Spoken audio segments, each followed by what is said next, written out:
Hello, everybody, and welcome to Rise of Drekis, Chapter 3, Episode 2. How are you all doing today, my favorite players in the whole wide world? Hey, I'm doing pretty well. Doing pretty good, Happy to be here. Good. Glad to see everybody is here and alive and well. What happened last time? The D&D. Well, what happened last time was we found out that McTacky is an anomaly when it comes to Roll20. He's just unlucky. It's just unlucky. How is this you just found this out? Well, we confirmed it.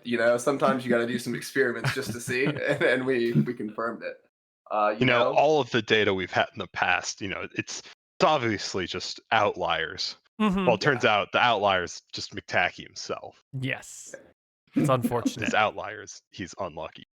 Now, I believe at the start of the last episode, we introduced our characters, but there were audio issues, and it never got stored to the VOD. So why don't we start off this session, before our recap, reintroducing our characters for the technical problems we had last week. And why don't we start with good old Bill?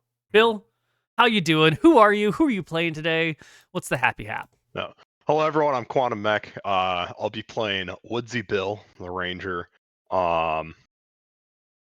Because you guys did not get the wonder of hearing this last week. Last week, Neal just only introduced us as our characters, so there might have been some confusion. But that's okay. Mm-hmm. Resolving it this week. Mm-hmm. But Bill is a just under middle-aged man. He spent his whole life just kind of living out small town, living that hunter life. He's got a bunch of kids. He's got a bit of the dad bod going on, but at the end of the day, he just got hunting. That's all this is big hunting trip. And Woodsy Bill, you're a experienced ranger. You're like 5th level or something. And yet you didn't serve in the Drekisian army during the war for Arcadia. What? Why not? Yeah, crazy coincidence. Just like every time they happen to be in the area, just like looking for more people, it's like, hey, I'm out hunting. Like, if you can find me, like, yeah, sure. But it's real weird how it worked out. Just like every single time, it just happened to be gone. Gotta feed the family, like nothing you can do about it. Whenever the recruiters showed up, you were just conveniently not available to be recruited. And without cell phones, what are they going to do? Yeah, what are they going to do? There's literally nothing you can do. There's no way at all to get a hold of me. Like, and they're not going to wait like the week. That they've got better things to do, like go fill out stupid paperwork or something. But tell me, if you've been avoiding, coincidentally, the army for all these years, why is it that Woodsy Bill is involved in this exploration to Bravo? Well, you see, Bill's eldest child, as any good teenager would, decided that living out in the middle of bumfuck nowhere is boring. So he moved to the big city, and as any good teenager would, he immediately fell in with the best people he could find, which were very sketchy, and stealing is cool and whatnot. And if stealing is cool, so is smuggling. And they convinced him to smuggle something into town. It's just some harmless like drugs or something. Someone died because of it, and someone died because of it. It's a few. And a few super. It was only, the Mystrian assassin who was accidentally smuggled in, who proceeded to go murdering clerics and nobles. That's just details, all right? That's just details. How is he supposed to know? Like, he thought it was drugs. Yeah.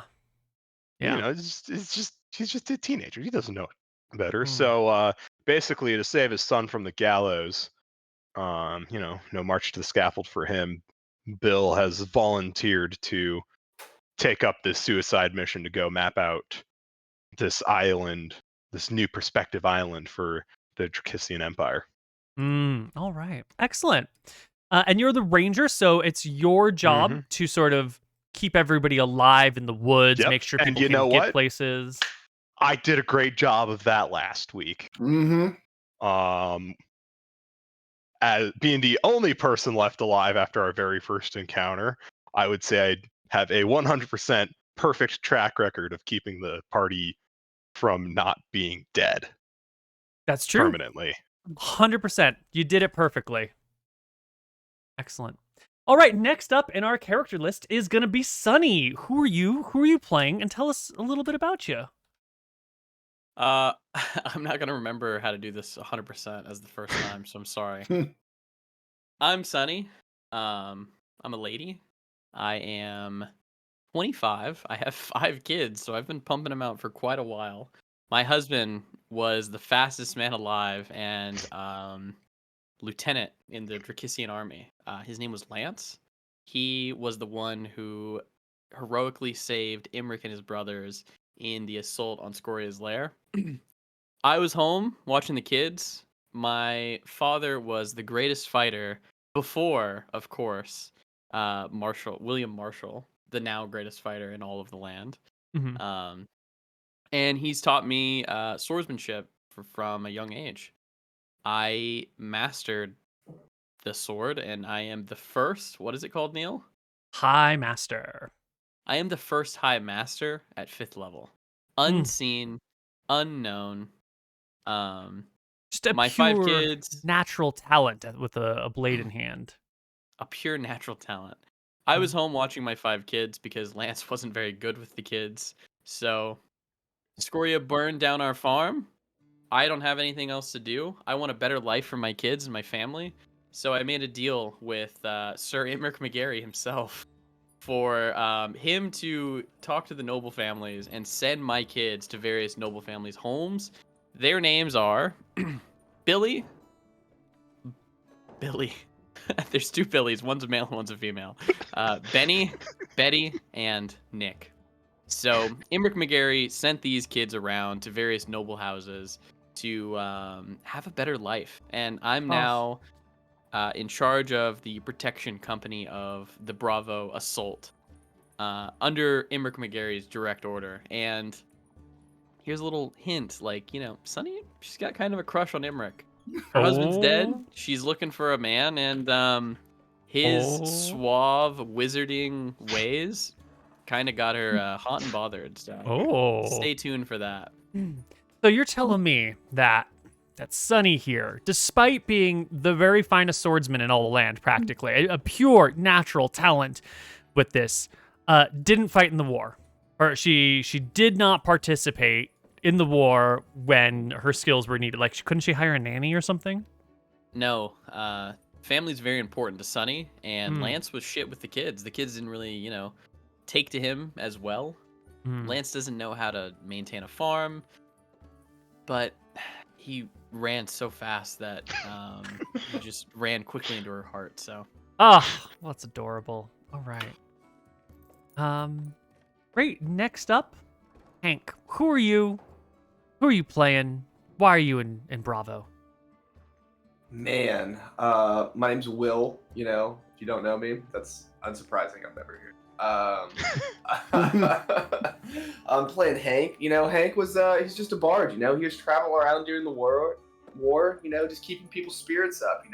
Going place to place, making sure people had all the things they needed, all the things that were needed to go went away, things that needed to come in came in. And he was just living a great life. Nice, bald-headed, singing songs, having a good life, and it was just all good. Everything was good. There's no problems. He worked through everything, and everything went perfectly every time. And everything was good, and there was literally no problems at all. Nothing went wrong. So why are you here? Because I'm here to help out. At the end of the day, the nobles were probably like, man, you sing such great songs. You're so good at inspiration. These people are going to this new place. They just need some good inspiration. And I was very happy and totally on board with their plan. And we got here. It went very well. Yeah. Did you do similar services for the Empire during the war? Oh yeah, we did a lot of services during the war. For the Empire, I would say yeah. I think it bettered the Empire at the end of the day. I think at the end of the day, we were all much better for the services that I provided, and not only allocated resources in the correct places, and made sure that I made the right introductions. Everything went really well for me. The Empire, they might not have known about everything I was doing all the time, but I think it bettered them in the long haul. Just behind the scenes, kind of in the shadows, and everything went perfectly every time. Excellent. So you're just an eager volunteer to go to a far off distant land that no one's ever seen or heard of, where it's filled with dangers and monsters, and you're going to be stuck here for a year with no way to get home or way to change your mind. Just out of the kindness of your heart? Yeah, that's exactly right, because there's no problems and everything's going swell, and we're very happy to be here. That is correct. Great. That's fantastic. Next up, last but not least, is Daniel. Who are you, and who are you playing today, and why are you in Bravo?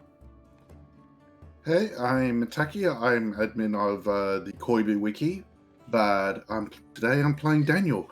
He's just a surveyor who also makes board games, who was falsely accused of espionage and thrown in the dungeons. And then they sent him to Bravo. Why would they accuse you of espionage falsely? Well, they did find some classified maps in his cottage that were from the Royal Library of wartime troop movements. And why might there have been such a thing in your cottage? Well, he was working on a new board game based on the War for Arcadia, and he needed up-to-date information. And you just needed some up-to-date information, so you broke into the Royal Library and stole the maps of the war plans in order to build a board game? No, he's innocent. Totally innocent. So they just happened to fall in your cottage somehow. Oh, yeah. Mm-hmm. And so why are you here now?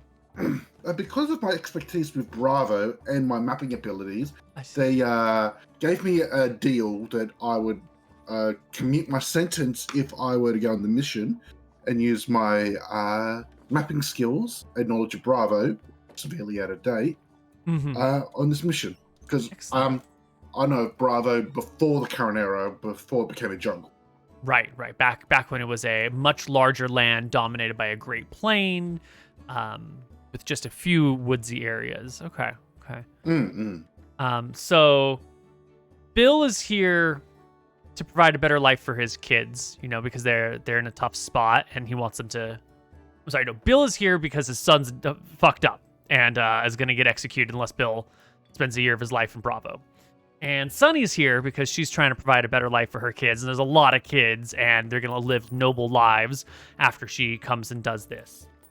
And Daniel's here because he was thrown in jail for allegedly stealing classified documents to improve his games. And Hank is here out of the goodness of his heart. Yes. Excellent. Goodness. Okay. Where were you earlier then, Hank? Why are you here now, out of the goodness of your heart? Well, sometimes things just happen, and you're doing so much good in the background that you just don't need to come to the foreground, and Makes sense. that's just how that goes from time to time. Okay. So it is what it is, so much goodness, all the good things. No, like I said before, no problems. Everything's great. Everything's going great. Happy to be here. I'm a prodigy.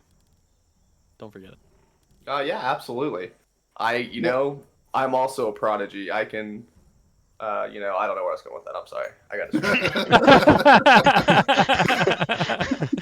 distracted. All right. Now that we know who we are and who we're playing today, can someone fill us in on what happened last week?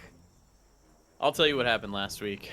Last week, me and the crew, with our leader, Hank, showed up in Bastion. We were teleported by the most devilish, handsome wizard in all of the world, Emric McGarry.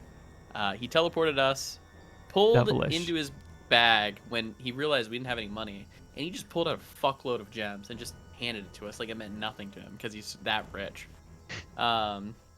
We talked to the halflings. They don't give a fuck about the empire that's here. They tell us a little bit about it, but they're just farmers. They're farming, they're happy, they're living their lives, they're eating their food. However, they do have an orc problem. So they, every week, go and fill up these sheds so the orcs can come and raid them and take the food, but nobody dies, so everybody's very happy. We start to go off into Ayu, and we run into a new monster that we've never seen before that basically has bones that are razor sharp for arms. We do a quick attack, and 3 of us go down, but we manage to kill everyone. Hank is in the forest alone, handling it. He meets a goblin. Oh, sorry. Bill is in the forest alone, handling it. He meets a goblin. The goblin ends up healing us. And now they're our minion, and we all serve the Lord Dub, this goblin's deity who heals us. All right. That sounds like a pretty good deal. Right? We feed him the quesadilla. Yeah, we feed him quesadillas, and he's a big fan. Dub does seem to be very interested in those quesadillas. Oh, Dub's the god. Good. I'm sorry. Dub's the leader. My mistakes. Mada. Yeah. Well, if Dub's interested too, that's fine. Who doesn't love a good quesadilla? Come on now. Okay. Well, and where did we end up? Where did we leave off? At the edge of a river on the way to Ayu. Yep. I had gotten in the river, and nothing bad happened. So. Oh yeah, that's right. Nothing bad. It's not the Death River. Lucky. Okay. What's that on the screen? I was just trying to move something, a marker to the GM layer, but it showed up on the token layer first. But That's gonna kill us. Oh. That's That'll gonna Like kill a us. fucking robot. Are you? It'll You're be just fine. marking the dwarven entrance. Right? Maybe. Yeah. I'm just marking where the dwarven entrances are. It's fine. I wouldn't worry about it. It's safe. It's safe to go in the water, kids. It's safe. I'm going in. I have swimming proficiency. Well, Absolutely. We all do. Yeah, what loser wouldn't take swimming? I swear to God, I'm never gonna go in a campaign and not take it because if I did, he would fuck me and I would be mad at myself, not him. The one time you don't take it's the time you need it, and then you'll sit there and just forever Be battle. well, yeah, I didn't because take it one time, and he killed me with a siren. well, as see, you don't need a swimming proficiency, anyone. It's fine. Well, I'm sorry, but we got to temper. McTacky, you could have taken it. You could have not taken it. You would have died regardless. Actually, If it I wasn't a died, siren, it would be something else. I have a died question twice for- that episode, actually. The Exactly. first time was I put a portable hole in another portable hole and made an explosion. And I didn't know it was a like large long box. And I didn't know that it was a two-dimensional space. Good question before we go. Well, McTacky, I think it'd be easier if you listed the ways you haven't been killed yet. Maybe we just go in that direction. I haven't been stabbed by a town guard. Hey, new Wow. things to learn. Yet. Yeah. There you go. All right, let's get into it. All right, so we're here. Skedaddle. Go to our map. We're at this river near Ayu. We're going to Ayu because it's one of these towns that we're gonna try and sort out. Figure out where things are. I believe someone had made a rough plan of Bastion to Ayu to Solvang to Ember's Keep to Uma to Yaka to Riki That was the rough plan. and back to Bastion. Yeah, we'll sort it out as we Yeah. go along. Figured. I think we need to reevaluate that plan. I think IU back to Bastion. I think that's good. We did a good mapping expedition right there. High quality, guys. Good job. I do need to travel around a little for the map. I'm just saying. A little bit. Well, here we are in the jungle. There's a river, 600 feet wide or something like that. Who's got surveyor's tools here to figure out how wide that river? It's impossible to know the actual width of the river at this point in time. It's just I literally have a surveyor's tools on my back. no one knows how to use these things. Distances, what are they? Math, what are we? I've got sage knowledge mapping. These things are unknowable to the people, but it is a great river that might have to be crossed. I'll take out the table and get my plumb bob and put the table down, and I'll work out the length of the width. How wide's the river? It's actually 900 feet. Yeah. Thank you. That's swimmable, right? Yeah. Yeah. You know what? People swim miles sometimes. People have swum the English Channel. You could do it. That's not the distance that's going to kill you. I'll ask Mata. Mata, why is this called Death River now that we're here? Doesn't seem harmful. I went in there earlier. Oh, wait, I'm a lady. Why is this called Death River? It doesn't seem harmful. I went in there earlier. Oh. No. Death water is the big water. Big water is death water. Oh, so this is fine.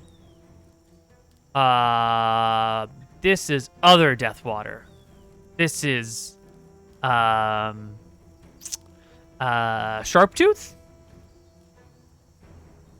Like piranha? Like Dish with big teeth. Like handbag teeth.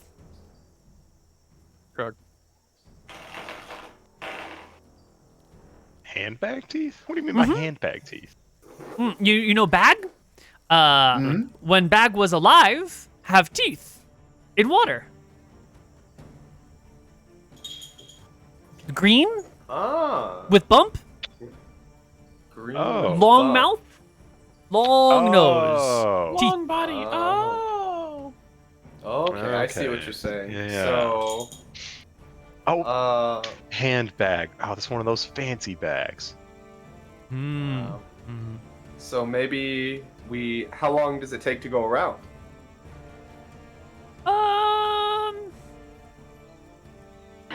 Week? 2 week? Huh. That's a lot of time. That is a lot of time. Well, so what are we thinking, everybody? Do we want to try to outswim the giant handbags, or do we want to go around for 2 weeks? Well, Could we build a boat? Oh, we don't own a boat, so We could build one out of bamboo, right? Oh, yeah, we could build one. We could try to build do that. So I many think things out of bamboo. I'll be honest with you all though. When I was packing my bag to come here, I forgot the rope. So does anyone have any rope? I know. I'm pretty sure I do. You can use bamboo. Well. Oh yeah. I have unfortunately my rope use proficiency. I don't know if that covers using bamboo to.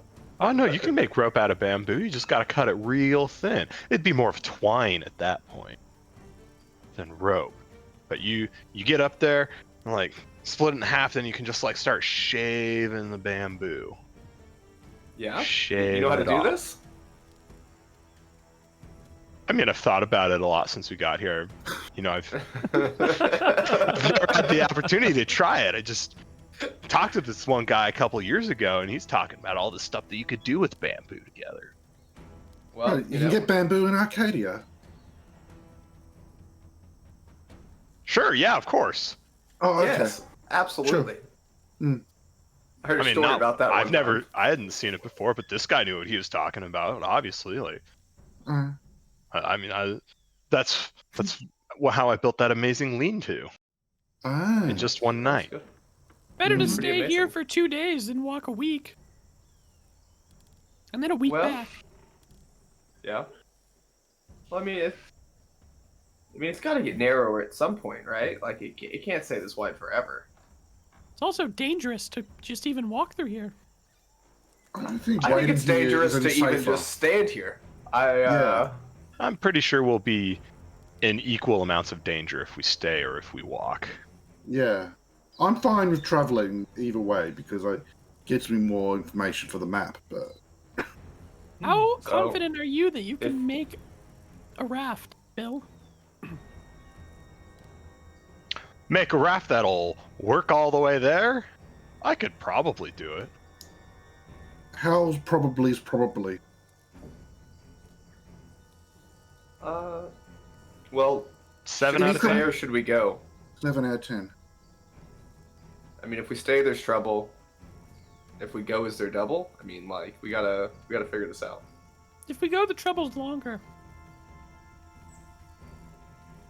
Do you think we could make a handbag swim us across? I don't have animal charm. Do you have animal charm? What if I just made it really thirsty and they just needed to drink all the water? Oh yeah, just drinks the river dry. Why didn't we think about that sooner? Well, if we get enough of them after enough days, maybe. You know. What type of mounts can you summon? Well, I'm glad you asked. We can have a light horse, a donkey, with a saddle on each one of those, or we can have a war horse and no saddle. How many donkeys can you make? Well, 3. 3 would be the Doesn't number. work then. We can make A lot of 3 of donkeys. any of those. 3 is the number. That is the fun. Maybe make some horses to go ahead of us? That way if the Uh, crocodiles do come, they'll go after them? Yeah, like After them? Yeah. So it's a 9. How close do you have to be to them when you summon them, or are they just duration? They will be here for a quality 8 hours. You know, they put in a full workday and then they go home, wherever home might be. All right. Do they obey you, or are they just donkey? I'm just saying. Well, you know, they're kind of like the normal thing. You know, when you summon them, you get their personality. Some do good, some do bad. You just gotta work on it. You know. All right. So we couldn't just summon one and have it go all 900 feet across the river and see what happens. We could try. Yeah, he gets it. Well, these mounts that are summoned here are not like a summon monster where you give them a command and they're obligated to follow it. It's like a mount. So you could send it across the river in as much as you could send any horse across the river. Which is to say, you could maybe get it to go in the water, but without you riding it or leading it, it's going to do its own thing. That's why I was suspect. Yeah. Well, we could just send one in front of us and just walk around. We know it'll take a little bit longer, but maybe if there's a surprise, maybe it'll surprise, you know, the animal more so than us. You know? Or, you know, if we get attacked, maybe someone can duck underneath it at least, you know, and then, like, dodge a little bit, you know, here and there. We should try a raft first and then use the mounts as well. Well, we can try. I'm up to whatever. Bill, how confident are we, Bill? Tell me. Do you believe? Oh, I believe I can certainly make a raft. All right, I believe. Now, All right. It's across with us on it. I've never done this before. It'll be great. We're gonna have so much fun building this raft. The party has been hugging along the coast. So you're going to have to travel upriver a little ways to get to the bamboo forest, where you can then get the bamboo to make your raft. Not a problem. It's like a half day away. We traveled a half day. We've already rolled for our encounter this day. Going on to the next. But let me grab my all-important notebook. Get your Acadian calendar today. You can get it at Koibu's website. RegalGoblins.com. Is that where it is? Actually, it's not listed there. Is it? Why I not? don't think so.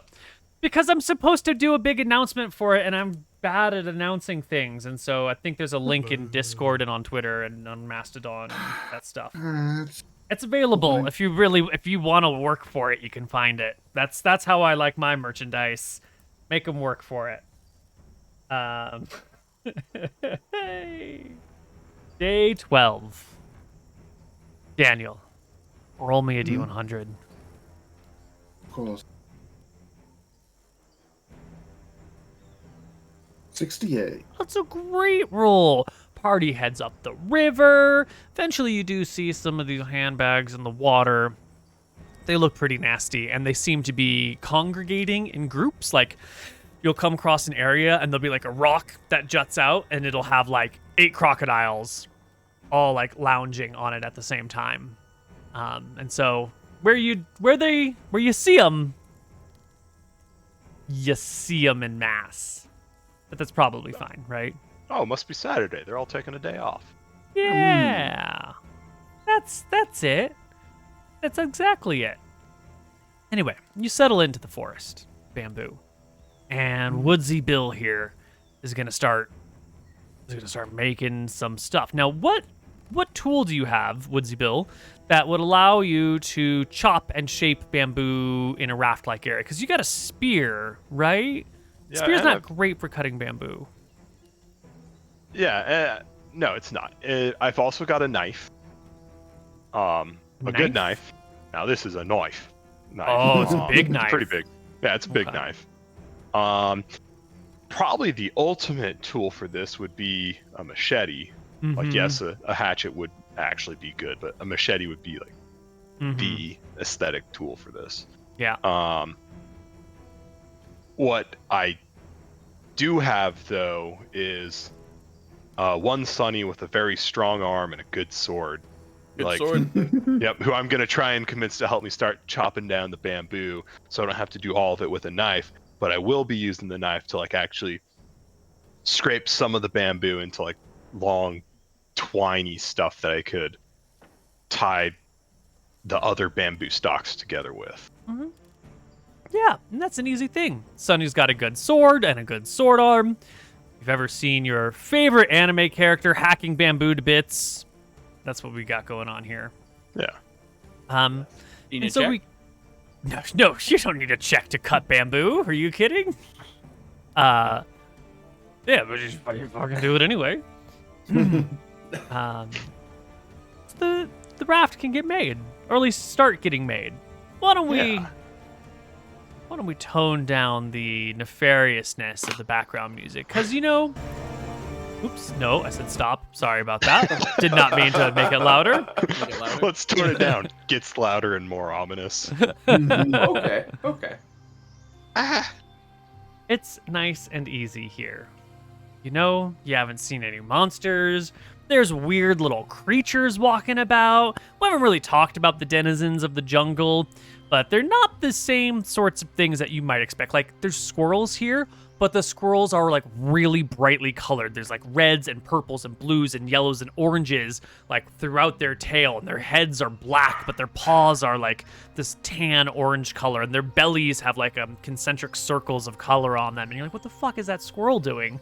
Why is it a colorful squirrel? And they'll scamper off. And you'll see, squirrels are colorful because they do a lot of drugs.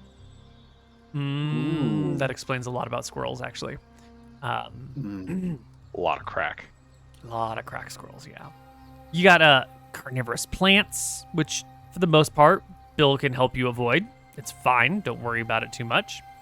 And the party can chill while bamboo's chopped by Sonny and turned into a raft by Bill. And Hank and Daniel, well, I guess, Daniel, you're probably using this as an opportunity to scout those mountains on the far side of the river and do some triangulation and some map making, which leaves us with Hank, leader of the party. Like a true leader, you're the only one not working. What are you up to? It's a very important skill. You're muted. Yes, Hank was just taking in the surroundings and the loud animals that were going off in the background, and just the good things. But Hank's just watching people. Just we're singing a little bit of songs here and there. Inspiring people, doing what I do best. Making sure people know what they're doing the best, and just looking at anywhere other than where we're at in the jungle, because Hank, he wasn't a big fan of the other people's slashy technique. It was pretty good.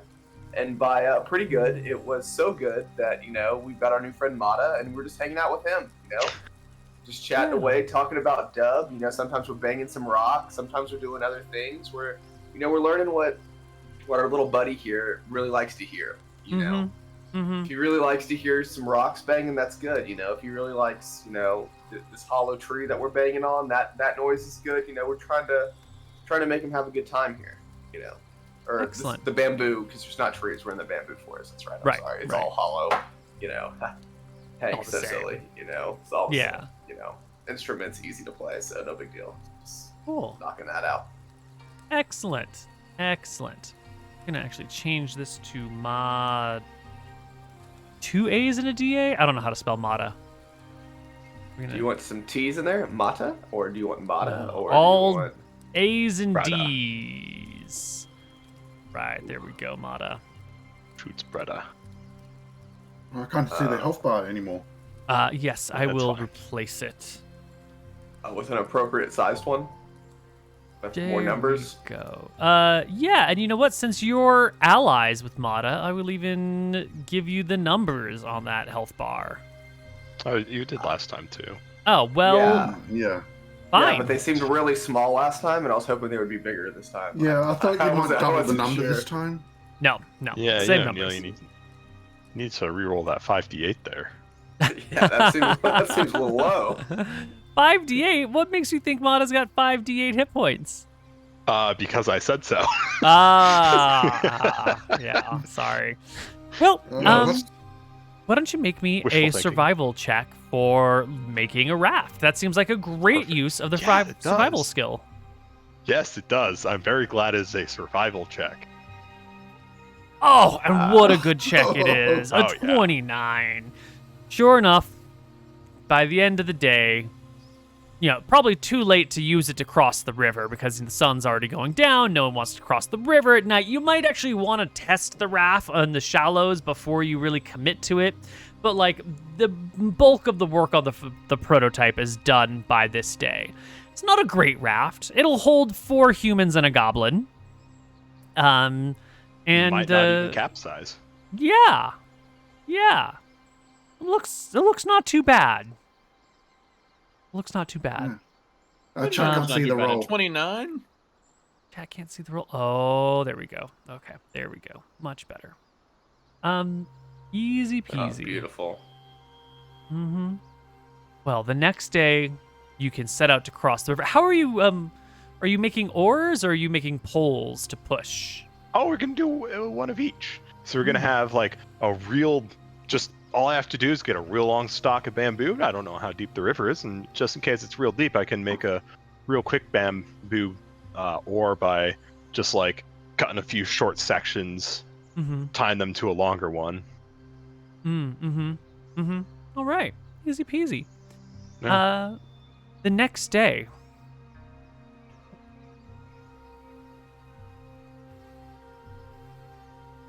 Day 13. Lucky day 13. That's fine. Hank. My friend. Would you roll me a D100? Yes. Does he want low or high? Hi. He wants big money. Look, We want a lower 43 account. because that's what we're getting. It's fine. That's fine. Oh, wouldn't you know it? No monsters today. Yet. At least not before you can test your canoe, your kayak, your raft. Oh yeah. That's good. All right. So we're going to set out on the raft and we're going to cross to the other side and it's going to be fine, right? Everything's gonna be It'll be fine. fine. We're just going to go. Absolutely. It's just like every right construction across. project. It goes correct the first time with no problems whatsoever. And it's on It budget. Runs never over schedule, never Never over over budget. Yeah. Absolutely. If you just keep changing Yeah, the see, budget y'all and the know. schedule, you can't Yeah. bust it. I mean, you can't pour concrete wrong, right? It's always going to work out the first time. Yep. fine. Absolutely. Absolutely. Yeah. Well, I haven't been involved in anything. No. No. All right, so Fine, down budget. across really the river we go. Does anyone have a boating proficiency or a sailing proficiency? No, of course not. It's 900 feet across the river. It is. How hard No. could it be But it's to also pull a a raft 900 I know. feet across a river? But I'm gonna I act know. like I do. Here's my acting check. Oh, you Yeah. fucking know your shit, Nice. dude. Oh, thank Yeah. goodness someone here knows what they're doing. Totally, Don't worry. yeah. Perfect. Oh, Sonny knows what's going on. Sonny. Hey guys, all you do is you use the oars and we just paddle. And if anything comes, you smack them with it, or Hank, you're gonna conjure up a mount for them to eat. Ooh, you know, that's not a bad call. Don't worry, we've got some handy. We've got some handy to go. Excellent. Sonny, would you make me a non-proficient boating check, which is an intelligence check at half your intelligence score? So a d20 plus whatever half your int is. Up or down? Round down, please. What's your int? 9. So a d20 That's plus better than me. 4. 13. Oof. You know, it would Come on, seem... it's a fucking raft. I'm not doing a boat. Well, boating is, for navigating on lakes and rivers rather than on the open seas. Sailing is the open seas. Boating is lakes and rivers. And it seems pretty easy. You just go across. We're just But going wouldn't straight. you know it that the river's definitely not straight. It's very crooked. But wouldn't you know it, the center of the river is really fast. It's way faster. And the extra velocity, there's something about, a law where the middle goes faster than the sides, and it creates these weird eddies, and as you try and go in the middle, it's hard to get back out of it. Something about high pressure and low pressure zones. You never went to school. You never I'm listened not a to fucking school. boater, yeah. Yeah, who would be such a thing? Sonny, this seems like we're not really going the right way. Are you sure we shouldn't be paddling more on the left than the right? Are you sure? No, it's okay. I'm thinking the Everything's left. fine. Everything is so fine. I think that maybe we just paddle on the left a little more. It'll go better. I'm sorry, do I you know how think. to boat? I don't quite know how to boat, but I heard a story about it once, and it was a good story. I spent some time with some people on the ships, and it seemed like sometimes they paddled more on the left. No, You know, I actually just know how to do this, more- though. Yeah, I believe that you do. I've heard so many good stories from so many good And sailors. then that how if I about you do let all- me? How about you let me lead the boat then, huh? Yeah, I'm gonna let you lead the boat for sure. I'm just gonna paddle a little more on the left with maybe Thanks, honey. with Mata, and you're just gonna paddle a little more on the left, buddy. Like Oh, you're such a sweetheart. Yeah, you're doing so great. You're wonderful. I love this so much. This is good. This is so good. So great. Just Down left, just left. the river we go. The river has a lot of variable characteristics. It's coming down out of these mountains, and this area up here is quite high, so it's got a lot to drop. It's got a lot of elevation to lose, which means the river's got a lot of speed. And so sometimes, you're going on at real good horse trotting speeds downriver. And as you're trying to break out of the So- faster waters into the slower areas, you keep sort of getting rebuffed a little bit. And then you see ahead rocks. And the water around them is getting pretty churned up and pushed over to the sides. And you can see a little piece of something, like a tree branch or a pole of bamboo, or maybe it's like an orc leg, who knows? That's coming down the river towards this thing, and you see it get washed up and over and turns on its side as it's approaching these rapidly moving water areas. Let's just call them rapids. I'm not sure. Yeah. Can I give a perception check? Yeah. What are we perceiving? Whatever the fuck that item is. Yeah. Because we're obviously all looking out for crocodiles. Yeah. So who has the highest perception here? 12? 14. Hold on. Okay. Sorry, my sheet closed. 13. Sounds got like a Wait, tank. Will? You got the 14. Nope. It was a Not that green bad, no. thing going down the river. It was probably a piece of bamboo. I wouldn't think about it too much. Oh, phew. I would like to tell everybody. Hold on. So everybody, let's just paddle on the left real fast, real quick. Okay. Okay. It's not gonna do anything, but I'll try I it. cast. Good job. I believe in you, Sonny. I believe in you. You're gonna Alright, cast a left. spell? No, I'm not. That was. He thought about it for a second, but we slipped on that one. Hank, would you make me a non-proficient boating check, a d20 plus half your intelligence rounded down? But boating's actually wisdom in the book. Is it? Because I saw it as intelligence on my sheet. I think we so- should do intelligence. Alright. Okay. Oh, it's a Well, I think he's got 21. You can navigate them there, rapids, without too much trouble. The paddling on the left, it works, I suppose. You do manage to turn the raft to the left a little bit, and that rock was on the right. And so instead of running up against the rock, you do manage to go back, towards the center of the river, which is away from the other end, but it's also not getting tipped over, which is a great thing. And you shoot this first set of rapids. Everybody is holding onto the boat. Now, you're on a bamboo boat. There's little bits of twine holding it together. There's lots of holes everywhere. You're pretty close to the boat. It's an easy boat to hold on to. There's a lot of places that one could get a grip. So could everybody in the party please make me a dexterity check at advantage? Advantage sure. because you've got plenty of grips. Thank God for the advantage. Well, if this were like an inflatable raft, you'd be kind of fucked, but... Oh, yeah. Also glad I had advantage. Yeah. All right. You shoot through the rapids. It's not a problem. You go downriver. You're picking up speed. And you don't see any crocodiles, but you do see that the terrain is changing rapidly. You've left the bamboo far behind. You're headed towards something.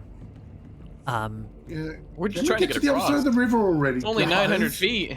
It's 900 feet, but it is surprisingly difficult to cross this thing. But wouldn't you know, the river takes a really sharp turn to the left. And so if you can just go straight really fast, or even straight and right really fast, maybe you'll just wash up on the other shore, or at least get out of this rapid section in the middle. So can I get strength checks? There are 4 people with oars in the party. The goblin is not rowing. We need... We need 2 successes. 1, 2, just barely. Just barely. Our party will pop out on the far side of the river down over here. I'll listen to Sonny's advice. Easy. 20s aren't bad, though. Yeah. They're fails, but they're not bads. Yeah. 21 is what we need. Well, wonderful, everybody. Good job, everybody. We did a great time. That was wonderful, beautiful. No handbags. Come on, Mata. It's quesadillas tonight for sure. Let's go, little buddy. Oh, boy. And might I say, the raft held together so very well. Oh, the Told raft you was guys I could do brilliant. it. I had such a good idea. That was such a good idea, Sonny. I'm so glad And you that... executed it perfectly, sweetie. Sonny, thank you so much for that idea. It was beautiful. Wonderfully done. I'll write about that in the journal. Don't you worry. Well, thank you. Make sure you tell Imric. It'll be in the report. Don't you worry. I'll write about everything here and just how it is. Perfectly. Perfect. Okay. Well, it's not that far to Ayu. You spent most of the part of the day on this river. Yeah. We take the raft with us, so we will have a raft, or not? Because Ryu's on an island. Just saying. Did they tell us Ayu was an island or no? Yeah. Yes, we were told. Oh, well, then we're taking this fucking raft. It worked. That's why I said it before Neal moved his time. I see. Are you going to pick the raft up and carry it with you through the jungle? Or are you going to take the raft down the rest of the river and then float it through the sea? Which is a much farther distance. Well, if we dragged it along the sand, it would be... We would just drag something behind us. It's the jungle. Yeah, it's bad. It's bad for us either way. Yeah. You know, he made such a good raft the first time. I think he can make it even better. But there's no bamboo. He doesn't have bamboo. Yeah, because it's trees. But it's got wood. I unfortunately don't have the tools with me to cut down those jungle trees. We're gonna need to go further down the river and then hit the sea and then continue on to Ayu. It'll be easier. It won't be a rapid. It'll be easy. We need to buy a hatchet when we get to Ayu if we want to do that again with not bamboo. We say this on the shores. Yeah, we're on the ground. All right, come on, get back on the raft, everyone. Come on, Mana. Did we see a waterfall up when we walked up the river, Neal? No, but you're already... Oh, well, I guess you were down at the coast. There were some areas where there was maybe like a 3 or 4 or 5 foot drop. Yeah. Some areas that would be difficult for rafting. But maybe you'll see them coming. And if you stay close to shore... Yeah, let's just stay close to the shore, and then if anything happens, we can just jump out. That's not how it works. All right. Well, it seems like y'all got this handled. Come on, Mata. Let's get a donkey and let's walk down the river. Walk down the side of the river. what we could do is we could have the donkey drag the raft. If you drag a makeshift raft through the jungle, it's gonna fall apart. Not if I put skids on the bottom of it. Sled technology. Oh wait, Don't no, say sorry, that word. We haven't Don't say invented those sled words. technology yet. The Yeah, we don't width say of the that. That pisses 'em raft off.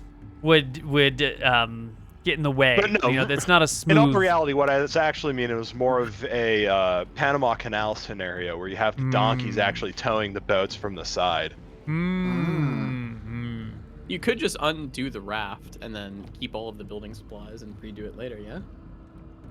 Oh yeah, but that'd take us a while to, you know. So get it's it. a bamboo raft. Can we like take off some of like the let's say supports are perpendicular? Can we take off some of the perpendicular ones and like roll up some of it and just put it on a donkey? Most of them are round. If we put the other round ones, you know, that way he's only got to retie a small portion. So you know, if you had to do it again, it would already be almost together. Be like doing it twice, or like I think that's fine. with like a little bit of advantage, you know, because he already knows where it needs to go. He's already got the stuff. He's just got to tie a couple knots. Yeah. All right, that sounds like it'll work. Yeah, turn it from raft into big box. Yeah. Well, just a big roll, like a big mat, you know, and then you could Like sit on a donkey. Roughly box shaped. Yeah, box, cylinder, you know, everything goes in a square hole. It'll be okay. A hot dog is a sandwich, a taco is a sandwich, a burrito is a sandwich, god damn it, a pizza is a sandwich. Hey, a hero's a Burrito sandwich is too, a you know? calzone, thank you, sir. And a calzone's a sandwich. It's a sealed sandwich. I mean, Exactly. We have a different name for really the sealed a sandwiches. Yeah, it's called a sandwich. Called a yeah, but calzone. it's a subsidiary, you know. It's kind of like a rectangular or a square and a rectangle, you know. Just they fit into each other sometimes. Okay, all right, I can live with that. We're saying the same thing. All right, so we go down the river. No, we roll up the raft. And we pray that everything holds, and we'll cart it through the woods on a donkey that gets magically summoned. 3 donkeys. And we go. 2 We donkeys. go. Well, they last 8 hours at a time, so Okay. You said you could Right. summon 3. I thought that was 3 at a time. well, you know, we could have, but we were a little scared of some things, so we made sure that there's some other things could happen. So it's okay. That makes sense. Yeah. All right.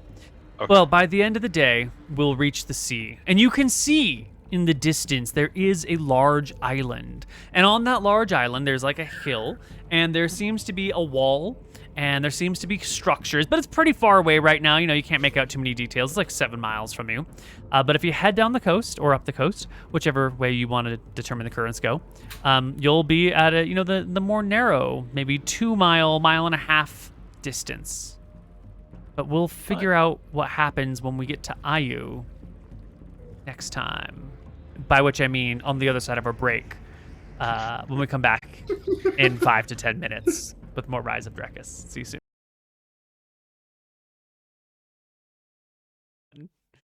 Hello, everybody, and welcome back to Rise of Drekis, where Ayu is 2 nautical miles away.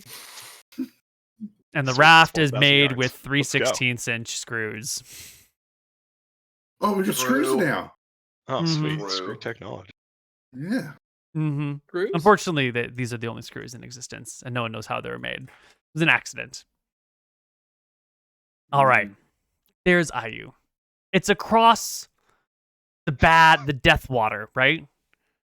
And you're standing on your side. It's in the evening now. You've taken some time to cross this patch of land and then head down the beach a little bit, and the beach is kind of rocky. From where you are, it's like a 4.5 foot drop into water. Like the water just comes right up to the rocks on your spot. Where you're situated like right south of Ayu. And to the left, you know, if you go far enough, it comes down into like a pebbly beach. And if you go to the right, well, you haven't been to the right, so you're not sure exactly what's going to be that way. But indeed, there's Ayu. It's just Oh, you. 2 nautical miles away from you. No, it's probably more 2 nautical miles. I don't know. It's Nautical some miles longer than a regular mile. Well, Okay, then we would it's 2 actually know miles the away. distance. It's some miles. Well, everybody, it looks like it's time to rebuild the raft. Are we ready? Mata, you got the dub sticks? You ready to make this journey? Yeah. Well, I think no. I think death water is death, and I stay here and you come back. No. Dub. I'm gonna bang some rocks together. For Dub, you come with us. My whole clan, my whole tribe, already dead. I see them soon, but not this soon. No. It'll be okay, buddy. It'll be You come with fine. us. You know, be good times. You know, look at this. Look at this. We're gonna have so much fun. People in Wall know like Gabo. That's fair. fair. That's fair. I understand. But I don't want to leave you here. There's a lot of things out here that don't like Gabo either. You know? Yeah. I figure at least if you're with me, you know, I can, help out. But didn't. I'm sorry there. I think the jungle, the sounds in the jungle, I missed all of that. Could you throw that back to me, Mr. Daniel? I missed that.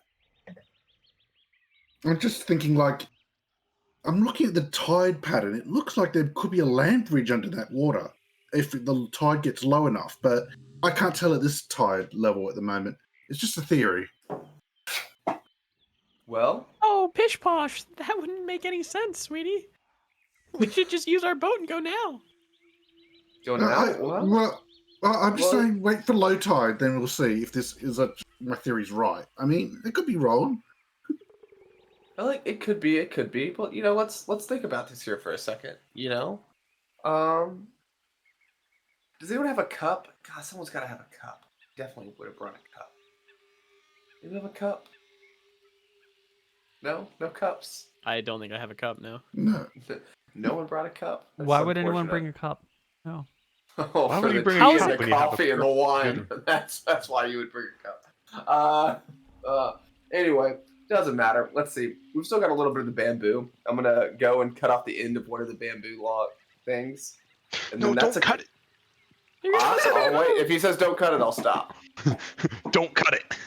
Don't It cut worked perfect fine. last time. We can't change a thing, even though we've already disassembled it once.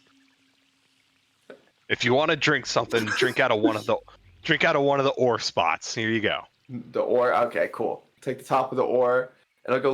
Look. I'll show you magic. And we'll take a rock, and we'll see how hot this water is. Look, and what we'll do is we'll pick up a rock, and we'll go. This is for one of the greatest wizards of all time. And what he did was we dropped the rock inside of the water. And the water cools down. Look, Dub.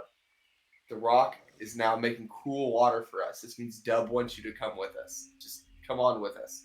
And I'm gonna cast Forvin's Frosted Cube on the rock. Wait a minute. Hold on here. Well, that was one of the 3 spells you memorized today. No, it was one of the 2 of my higher level. Don't worry.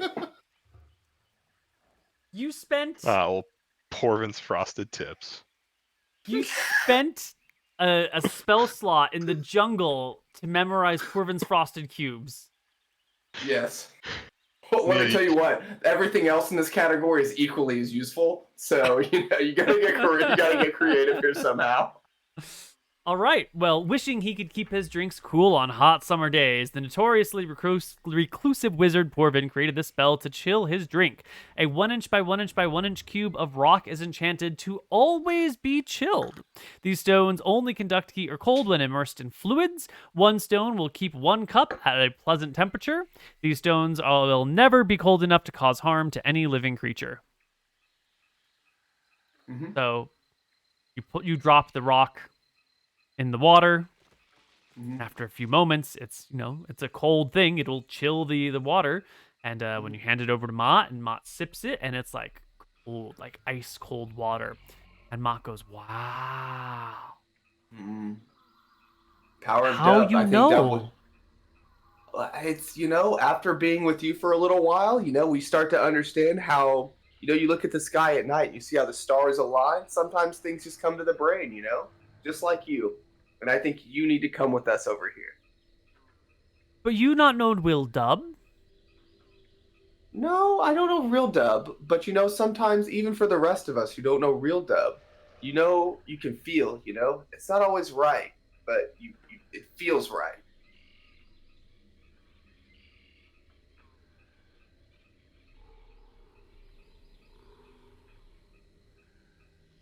You great cleric. Okay, I come. Cleric. Okay. Yeah, Okay. can we just wait for low tide? I'm just saying. Well, I don't think it would hurt to stay here one night, have a nice feast to dub, and then I don't feel go in comfortable the morning. metagaming about the fucking low tide thing. No, man, We don't know. How would we know How about that? this, Neal? What time of day is it? It is evening. We spent half a day getting here. Oh, Perfect. half a day How long is it crossing the gonna- river, and then another half a day crossing the jungle. How long is it going to take me to put this raft back together? Because I don't have to go collect the material.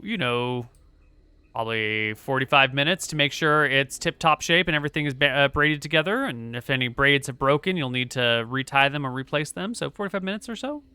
Sure. And it's evening. We have plenty of time. We can figure it out in the morning. And besides, I'm sure a low tide will happen tonight. Well, like low tides are the same everywhere in the world, and they're entirely dependent on the moon cycles. And so if you know the size of position of the moon, you can predict what the tide is going to be exactly. Yeah, all you have to do is build a mechanical computer to actually compute the stuff, and it takes until the No, but if it's a 1940s full to actually moon, do the it. tides are high across the world, and when it's a you low can't moon, explain that. it's Explain it. the tides are low across the world. No, you can't explain the tide. I don't know why you're trying. They just come in and they come out. Yeah, they come in, they come out. When the moon is overhead, it's higher. When the moon is, on the other side of the world, it's also higher. And when the moon is on your left or right, it's a little bit lower. That's why it changes every. So is it a 8 high hours. or is it a low, or is it a high-low, or is it a low-high? Every 6 hours you go from high to low. Continually. I can't explain that. Tide comes all and time goes out, all right? You can't explain it. It's the tide. All right. Well, you fix your raft, and it's night, and it gets dark, and we sleep. And when we wake again in the morning, we did Daniel, we did Hank. Now it's Sunny. Sunny. What do you want? I want to deal Now, with okay, do we actually know about the Kraken or not? Because no one's actually mentioned it to us. Well, you know 38. that ships cannot get to Bravo because for something, and everyone assumes that it's a big sea monster. You could call it a Kraken, you could call it an octopus, you could call it a death turtle, whatever you want, but you know that there's problems getting here. I just didn't know how exact information we had.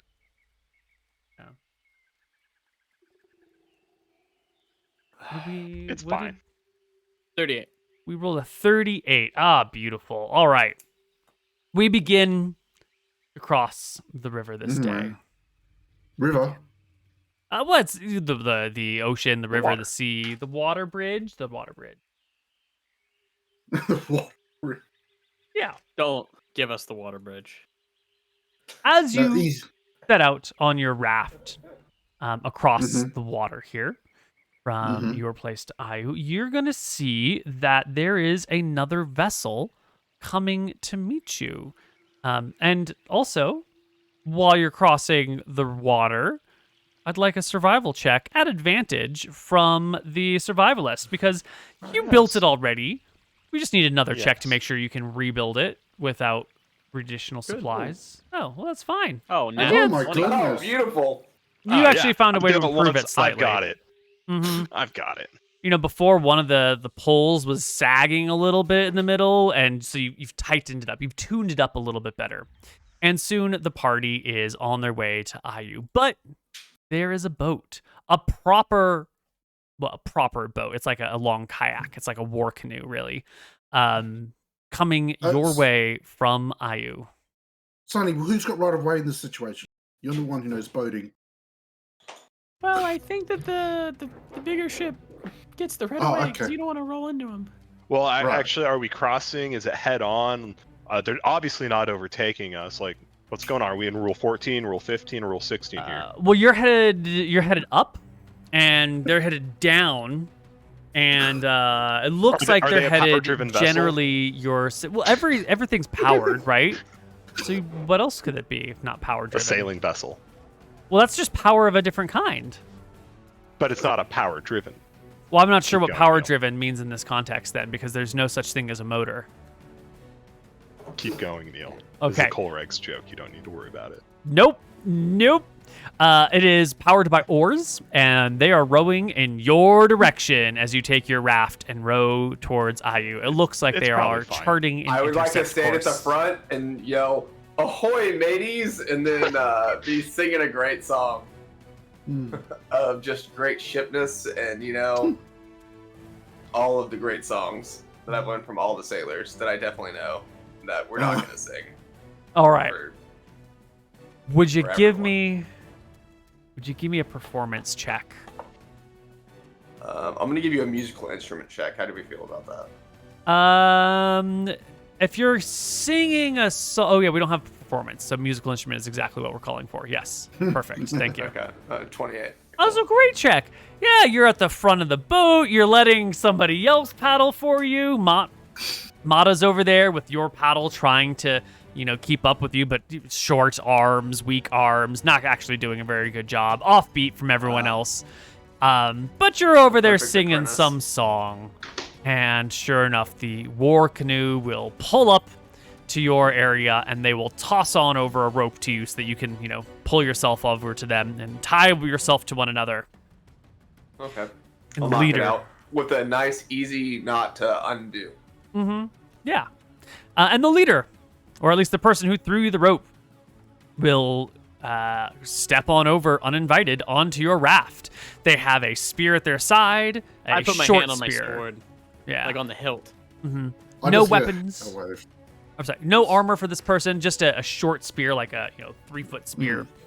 And they will point it in the direction of Mata, the goblin, and say to you, "Who is this scum? Have you brought us a sacrifice?" No. This is my buddy Mata. We're coming here to talk to you guys. We heard so much about you. We're coming over to see what's going on in your place. We've got just our good little buddy Mata here, and he's just doing a great job. You can drop the ruse. I'm gonna step in front of Mata in a defensive stance, not pulling my sword. Put our hand kind of like I'm holding it. Put it like hand back, like it's okay. It's gonna be fine. No ruse. That's this is healer. my buddy Mata. My buddy Mata. He's helping us guide through the jungles over here. He knows quite about the land. He's doing a great job. You would trust a jungle goblin? I would trust a jungle goblin. He had many opportunities to already stab us all, and he's done none of that. So if I believe that his tribe, he had problems with what sounded like a worm of some sort, and he's just hanging out. He's doing a good job. It's better than the Ravagers that actually did stab us. Yeah, and let me tell you what, if we have known about him before the craziness that is on that land over there, it would have been much better for everybody. The person muses to themselves. You'll have to take it back. We do not permit the jungle goblins in Ayu. They are thieves and pesky creatures that do not obey the rule of law. They are uncooked. Well, let's talk about this then. Hold on. If I take responsibility for the little one, I'll keep track of him at all times, as a mother would a small child. Would you allow that? I'll put my head where his head would be. It'd be good times. It'll be okay. We'll only be here for, a few days. You will take the responsibility for the actions of this creature? I will, no problems at all. At one time... Your head will lay where their head lays? At night, yes. On the chopping block? No, well, let's calm down. If they commit a crime and they are to be put to death, are you taking full responsibility? See, let's talk about some of your words here. So, are you going to try to stab him multiple times and say, "Hey, you need to be executed"? Because that changes things up a little bit. If someone keeps throwing a bunch of rocks at me and then says, "Hey, it's your fault," The Rangers of Ayu honor our words. I agree with the Rangers. What about everybody else? We are in charge of security. You need not worry of the others. All right, I got that. No, don't you worry. Now, I do have one quick question, though. How are y'all doing with your cheese production? This is an important question for... Cheese? Are you familiar with the concept? What is cheese? That is unfortunately the words I You thought speaking that would come of out of your mouth. cheese, the goddess of beauty, of grace, of style, of hidden secrets, of I manipulation? was not, but I am curious of y'all's stance on that. That would be interesting. Would like to hear about it. The goddess of cheese has long blessed Ayu with many Oh. of her greatest blessings and Is miracles. this a beautiful island? Very beautiful island, and yeah. Let me tell you what. Can you give me It is- just a second, and then I will be right back with you? He's just gonna turn into a raft. They step back on their boat, but your boats are still tied together. I'm gonna look down at Mata and go, Mata, I need you and me to have a level conversation right now. What's level? Okay? Level means same page, What's a page? same wavelength, What's same wavelength? rocks. Two rocks together, you know? We need to come together unison. Oh, same we make time. music. We stay not on make beat. Music. Yeah. Brain Stay on make beat. music. Stay on beat. Together make music. Stay Mm. Share together. the same thought. Yeah. This ore is very hollow. It make good sound. And Mata sets it down and begins to. Okay, yeah, that's good. That's what we need to do, Mata. Together, you and me, together, we like oar and boat, okay? We stay together Oh yeah. all Okay. the time, forever. You have any problem at all? Whoa! I just meet you. That I big, know. that big commitment. All time I know, big forever. Whoa! All time, You nice, but I mean, your skin is like Forever. dry. It crack. You know, you have like scratchy on face. It's hey, not Mata, look. A little bit of cheese. Look at me. Look at me right now. Yeah. Yeah. If there's any problem, I need you to come Uh-huh. to me first. Okay? No stabby, no slashy. No take anything, no nothing. No Can casting you do spells in this? public. Yeah, of course. You promise? Yeah. This big deal. Very big deal. Well, no stabby. Yeah. No stabby, no slashy, no steal, no strategically relocating. I have stick. All I do is bop. No bop. No nothing. What? No bop. What about breathing? Breathe good. Breathe very good. Walking? Walking good. Looking? You're looking fine. Tasting? Ooh, depends. Ask first. I ask you if I can taste. Hey, Yes. Mata is not some uncivilized savage who lives in the woods. It's gonna be fine. Mata's Thank you just so much, a Sonny. regular person Just who lives in the woods. uno momento, Sonny. Uno momento. We come together. Me and Mata need to have real good heart to heart. You know, real good. Understand. What about poop? For poop. I ask I'll first get you before I bucket. poop? No, I get you bucket. You poop in a single bucket. Why? I know it's crazy. It's crazy. Yeah, People over it's- here are crazy. Yeah. But- Why are you being weird But- to Mata? But we get good drink. Best drink we get here. This is weird. You It people is weird. weird. No, I don't say you disagree, people, Mata, it's but just you him. learn about new weird thing, but new experience is good for you. You Learn have to most about poop in yourself. bucket? We figure out where they poop. We don't know yet, but assume bucket.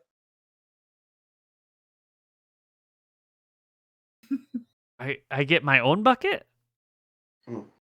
Yes, I will get you on bucket. Everyone have poop bucket? Maybe. Probably. Maybe. Yes, we're gonna go with yes. I'm not pooping in a bucket. I don't poop in bucket either. Shut That's the fuck weird. Up, Sonny. Mata, how about you Repeat. just chill with me? Well, Okay, yeah. Yeah. So hold nice. on. Let me go talk to him. Okay, so what's gonna happen here? I'm sorry, I didn't catch your name the first time. Hi, my name's Hank. What's your name over there? Umpala the Brave. So Sonny's gonna take full responsibility for the goblin. I'll give a wave. Yeah. And you know what? I'm gonna give a wink too. That's probably fine. You want a hotness check, Neal? Yeah. D20 plus 12. Umpala is a hot lady. She is a hotness of 17. She roll is a 25. fucking smoke show. Yeah. Damn. Okay, so this explains a lot of things. My hotness is 12. Your hotness is 12. I You rolled give a like check, a, yeah. you know, one lady to another lady. 1 to 10. She is not interested. Sorry. Good. She's very heterosexual.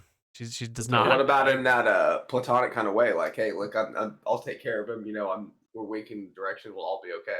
There's just a lot of winking going on, and Umpala is very concerned with like the survival and safety of her species, and all of this social stuff is like so far down on the priority list that it doesn't even register with her.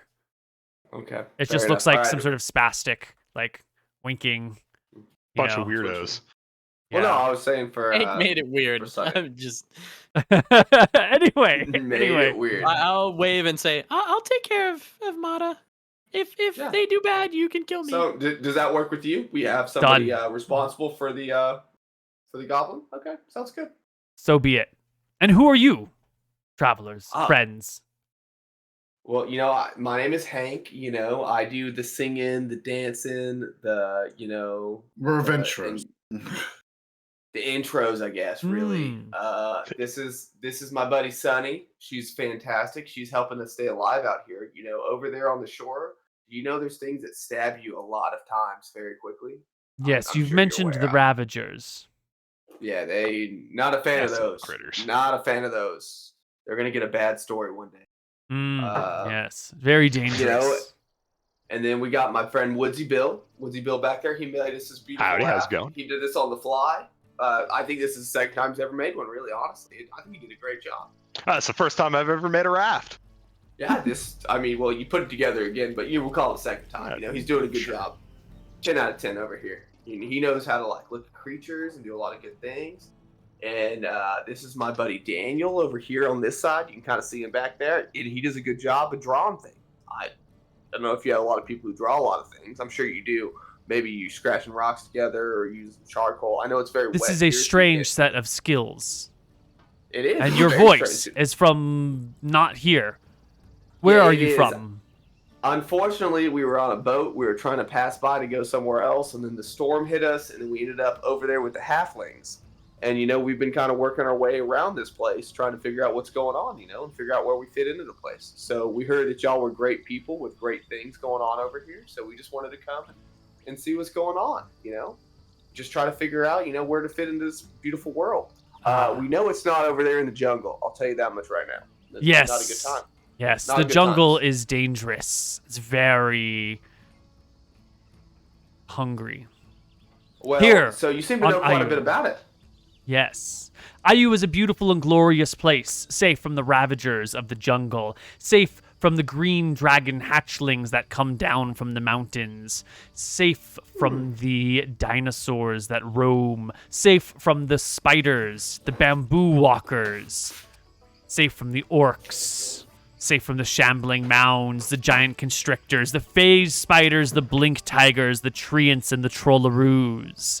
Ayu is a beautiful place. Troll-a-roo. I would love to Yes. hear about all of these things a little bit more. So let's Let do you us think we go can to do this land out- and not say this upon the sea. I agree. I would agree, and I'm so sorry. I'm horrible with names. All right, it's a big problem for me. Could you run that by Impala. me one more time? I am Impala. Umpala, the brave. Umpala. No, that's a great name. I really like that one. I haven't heard that one before. That's a good one. I really appreciate that. So if you would just lead on. I'll be very honest with you, though. We're doing such a great job. Sunny's done a fantastic job teaching us how to navigate a river earlier today. But maybe if you would show us the best way to get there so that we don't, Follow my canoe. We will do our best. Right with you.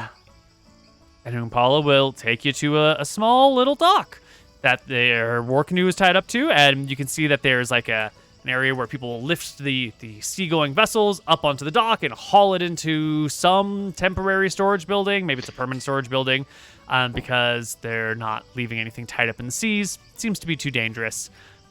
And when you get to the dock and you can unload yourselves, they will help you pull your bamboo raft up onto the dock and walk it down the dock and drop it next to this building.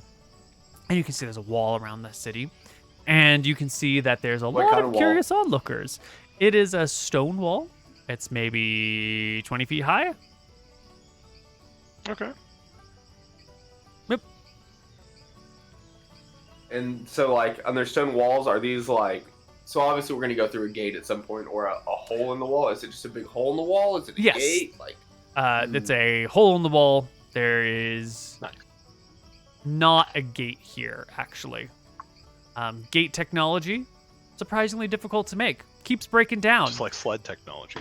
Yeah, just better to put a hole here and just guard the one hole. Also, the hole happens to be at where the pier is, where the deep water is. So hard for people to get here. It's not like directly in front. It's not just between Ayu and the land, Bravo. It's off to one side, like 3/4, well, one third the way around. So it's on the far side of Ayu. 2/3 the other way and make it. Yeah, that's how fractions work. Okay, good. I don't know. Fractions are hard for some people. I just trying to help out. Yeah, no, that's good. That's good of you to look out for the common man. Quarter. Fractions are halves. Yes. Well, it's 50-50. You know it or you don't, you know? That's how life you works. You forgot the last part of that, 50-50, 90. You're guessing 50-50, you get it wrong 90% of the time.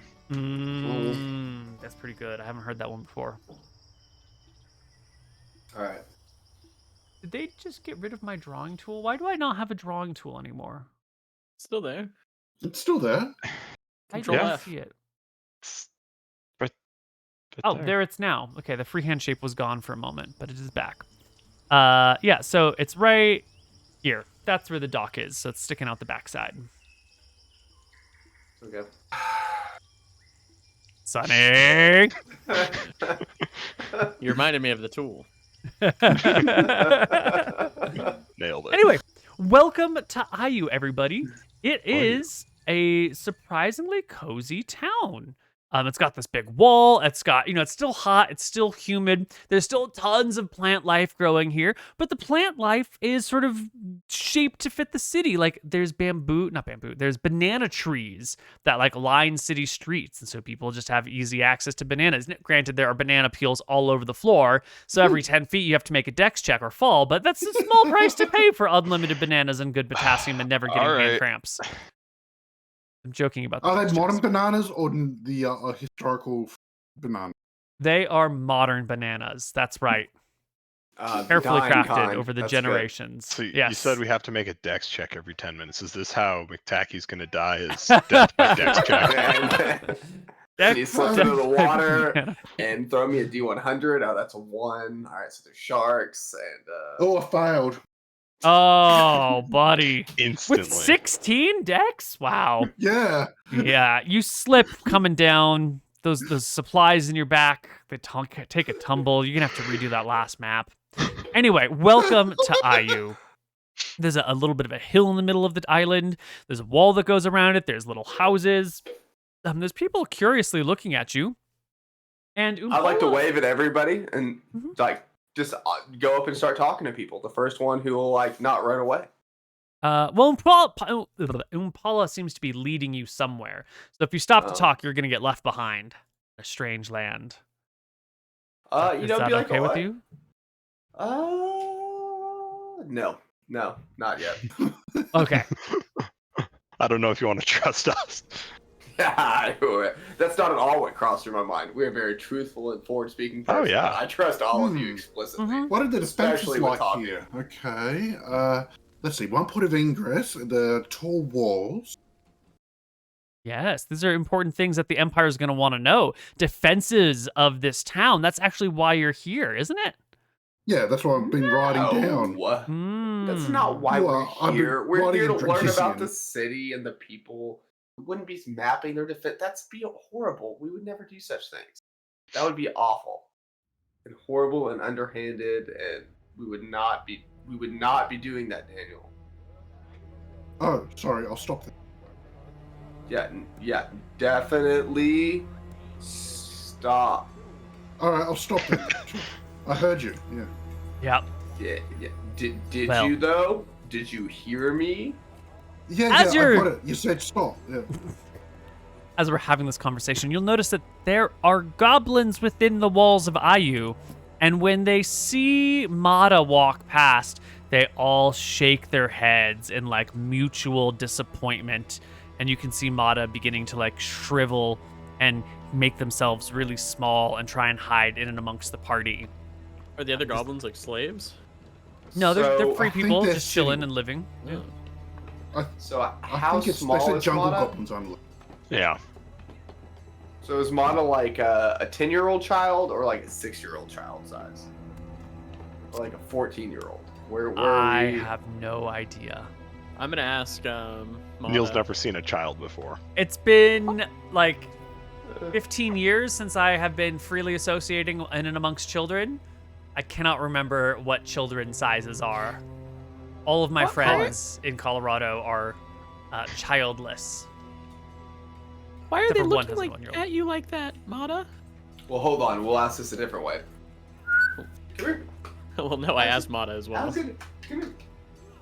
No, that's not you. I need the big one. Come here.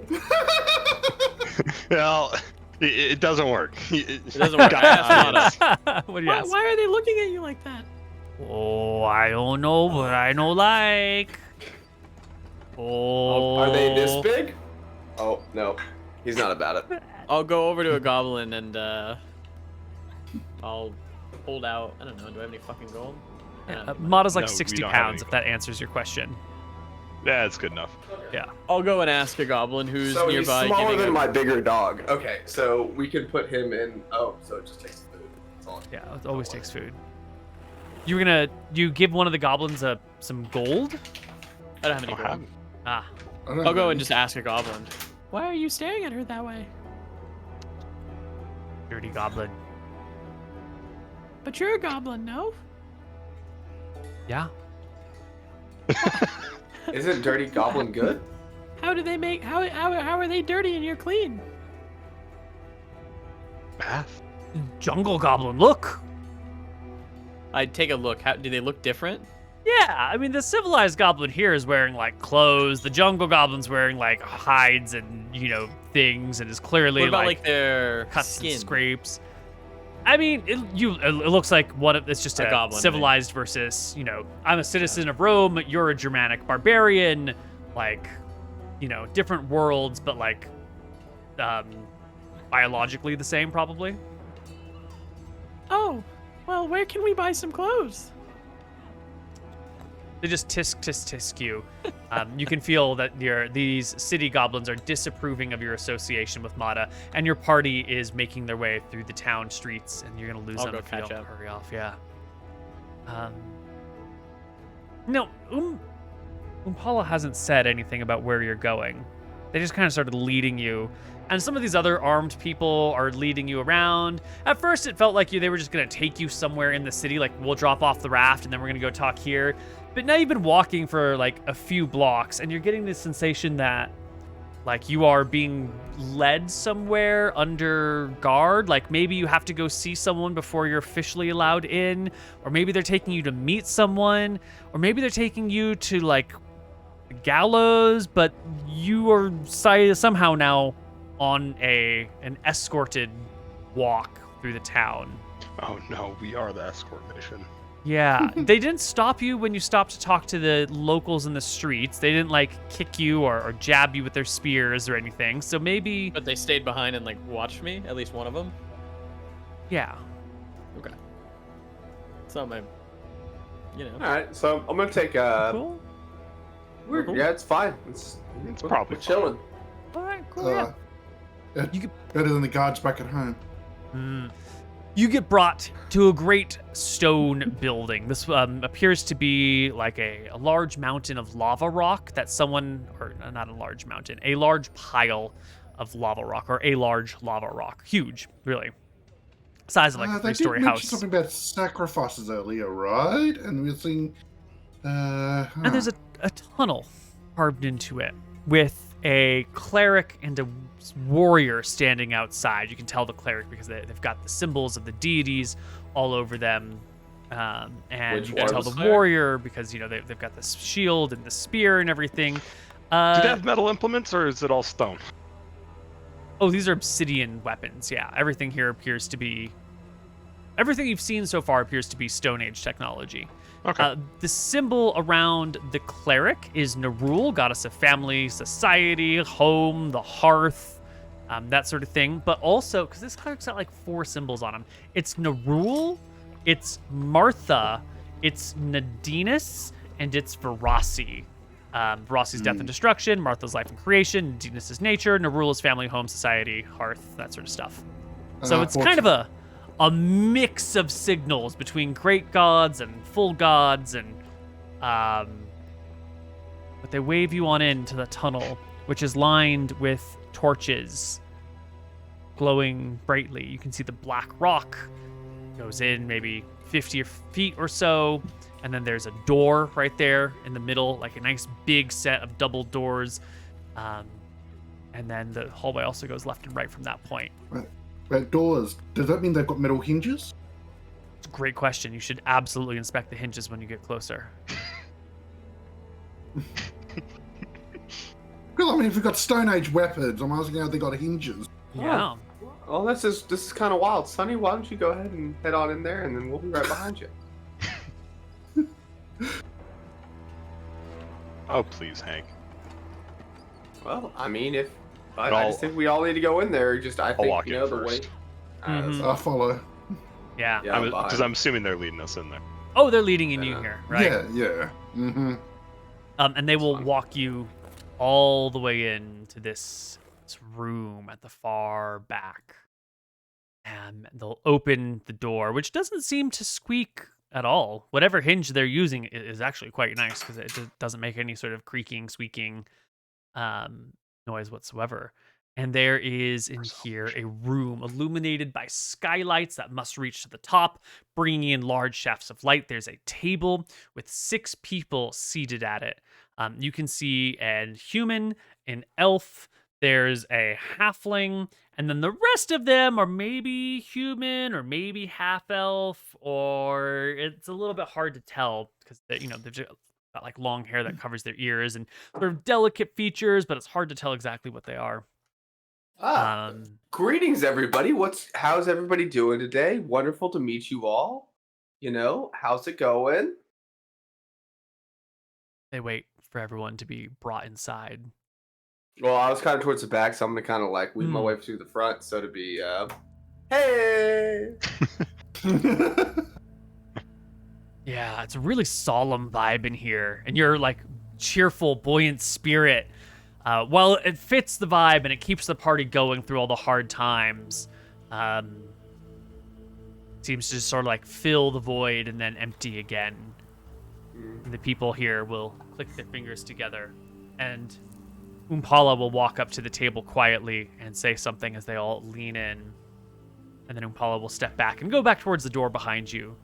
And the central figure, Before Umpala lives, I go, so do you go somewhere later, or do you just hang out here? Do you go back out to the boat? Or... Shh. Central figure, a human woman, will stand up and say, Dear strangers from far away, we welcome you with open arms to Ayu. We welcome you to the Empire of Arcadia. centered in Yaka, led by the 4 great rangers. We ask you pay tribute as sign of your generosity of spirit and good intent. What tribute do you bring us? We bring you the tribute of good news and good information and wonderful high spirits. We bring everybody up here. That's what we do. Like I said, we were lucky enough to survive the Great Ocean, and we came here to see what's going on, see how you're doing. That's the tribute we bring: is information, knowledge. What knowledge do you bring? I know much of this land beforehand. Like before the storms came and the mountains rose. I can create a map and show you what history of the land existed before now. This knowledge is of no value. All right. Well, that's understandable. That's interesting. So we came from a land kind of like yours, but not like yours at all. So our land, there's not as many creatures that want to murder you every single step. And we came here with more information, especially about metal weapons. I'll go ahead and say, Sonny, you show a sword. I'll show my sword, but not like throw the You sword, have great dwarves in your land. Not just dwarves, humans, elves. Almost everybody knows how to do this. It's a pretty common knowledge. It's kind of like walking over there. Why would one need metal weapons if there are no monsters? Well, sometimes there's still dragons. There's still things that are problems. I was hearing Humans about are it the almost. greatest monsters of all. Sonny, yeah. So we hear that you have some green worms that come from the mountains that come down. I mean, worms are still as great as humans and elves and everyone can be. The worms still show up. Sometimes trolls and orcs. Things show up still. It's still good to know this information. What is this land called, and where is it? Well, where is it? It is on a different island. Thankfully, I had a great shipwreck that brought me here, but someone once told me, boom, you're here, and it's a different direction. So where is? It's called Solemn, and I am the princess. There's one called Solemn. That is correct, Sonny. Thank you so much for helping. You're doing such a wonderful job. Thank you. And then there's also another one called Arcadia. That's not too far away. And the Great Kingdom of Drekis. They do a very good job. They make great things, great food, very prosperous. Are you familiar with old Arcadia? I have some good stories about the place. I've heard great things. And then welcome, honored guests. We shall make room for you within our temple. You shall tell us stories of old Arcadia, this knowledge that you bring us as tribute. Sounds fantastic. I know quite a bit. My buddy Daniel here knows more about the geography kind of style. Sonny has some great stories that are wonderful and, almost folklore level stories, but they're wonderful stories. You should definitely listen to those, especially about Solemn. And, Woodsy Bill here, I think he's going to get along better with your Rangers. He likes the hunting kind of stuff. It'll be good. The gods have seen fit to bring us the thing of which we have prayed for. Let us turn our eyes to the deities and thank them for their gifts. Tonight, we feast. Tonight, we celebrate. Tomorrow, we shall labor. You shall talk. We shall listen. And together, we shall grow. I agree. Yeah, fantastic. I love it. I like your style. I like it a lot here. It's good. Y'all 6 are good together. I'm sorry. 6 of them all stand up while you're talking, and they turn and they begin to file out through a door in the back. Praise Dub. They stop when you say praise Dub, and they turn back to look at you, each and every one of them, with scowls and glowers. We're still learning the area. We're very sorry. You know, we're working on it. Don't worry. We want to learn about you as much as you learn about us. It's gonna be okay. It's gonna work out well together. Information sharing, very good. Togetherness, very good. Are y'all familiar with something called a quesadilla? I think not, because you don't have cheese here. I can't make one for everybody, but I can make one we can split into 6 parts for the rest of it. It'll be very good. May Verasi gently guide your soul when your time comes, strange woman with sword of steel. For that name brings ill tidings wherever it goes. I'm gonna give him like a fuck you smile with my charisma check. 28 will do. Yeah. It's like a sickly sweet like. Thank you. Mm-hmm. Oh, bless you. Yeah. Fuck yourself. God, Yeah. bless your soul. So Oh, wonderful. bless. Oh, bless you. Yeah. Okay. Well, that's going to bring us to our break. When we come back from break, we're in Ayu. We're going to have a feast tonight. There's going to be time to do whatever you want and walk around the city and talk to people and do whatever it is you want to do, or just to fuck off. But all that and more waiting for us on the other side of our one. Hello, everybody, and welcome back to Rise of Drekis, Chapter 3. We're in Ayu. And Ayu is a nice place. It's a pretty good place.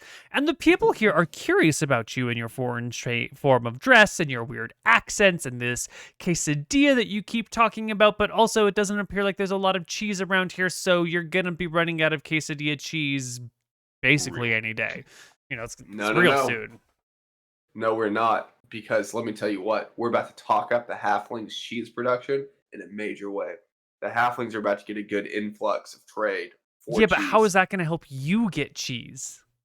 In the short term, it will not, but in the long term, it will. It's looking to the future, Neal. It's a long game here. Okay, Excellent. It's not a short game. It's playing the long game. When this is my island in the future, you know, I need the cheese to be already coming in. Excellent. Well, right track. Maybe this is it is going to be a festival tonight. The leaders of Ayu come out and they stand up on their rocks and they get everyone's attention and they speak into their great Alpahorn-like things and they declare a feast. They declare the gods have blessed everyone today, and 4 travelers from far away have brought a sacrifice. They've brought an offering and they have brought gifts, and we will feast tonight. And the town erupts in celebration. And so you are free to do what you want. Remember, the offering was the knowledge. Okay, The sacrifice is what we're concerned about. Yeah, we're gonna have a little quick talk, So, I'm gonna go over and talk to somebody. Be like, look, so sacrifice. Who's someone? Are you talking just to a random person? Like who? No, well, if we're still in the room, they left us completely over in the chamber room with no one else there. Well, they left you here with the guards. They went out through a back room and upstairs. You get let out through the front, and that's when you see them up on this higher station. Yeah. Before and we that's get when too they say the far, words and we're about still by the sacrifice. Yeah, we're gonna turn around and go. No sacrifice was brought. They shrug. Go, okay, so I'm gonna go talk to them, and I'm gonna walk back in the room. Umpala will pause you and be like, the leaders, the great keepers, they speak at their will, not at yours. You have been granted audience.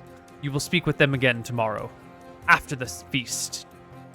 Absolutely. You know, that makes total sense. That's good to know in the etiquette notes. That's very good.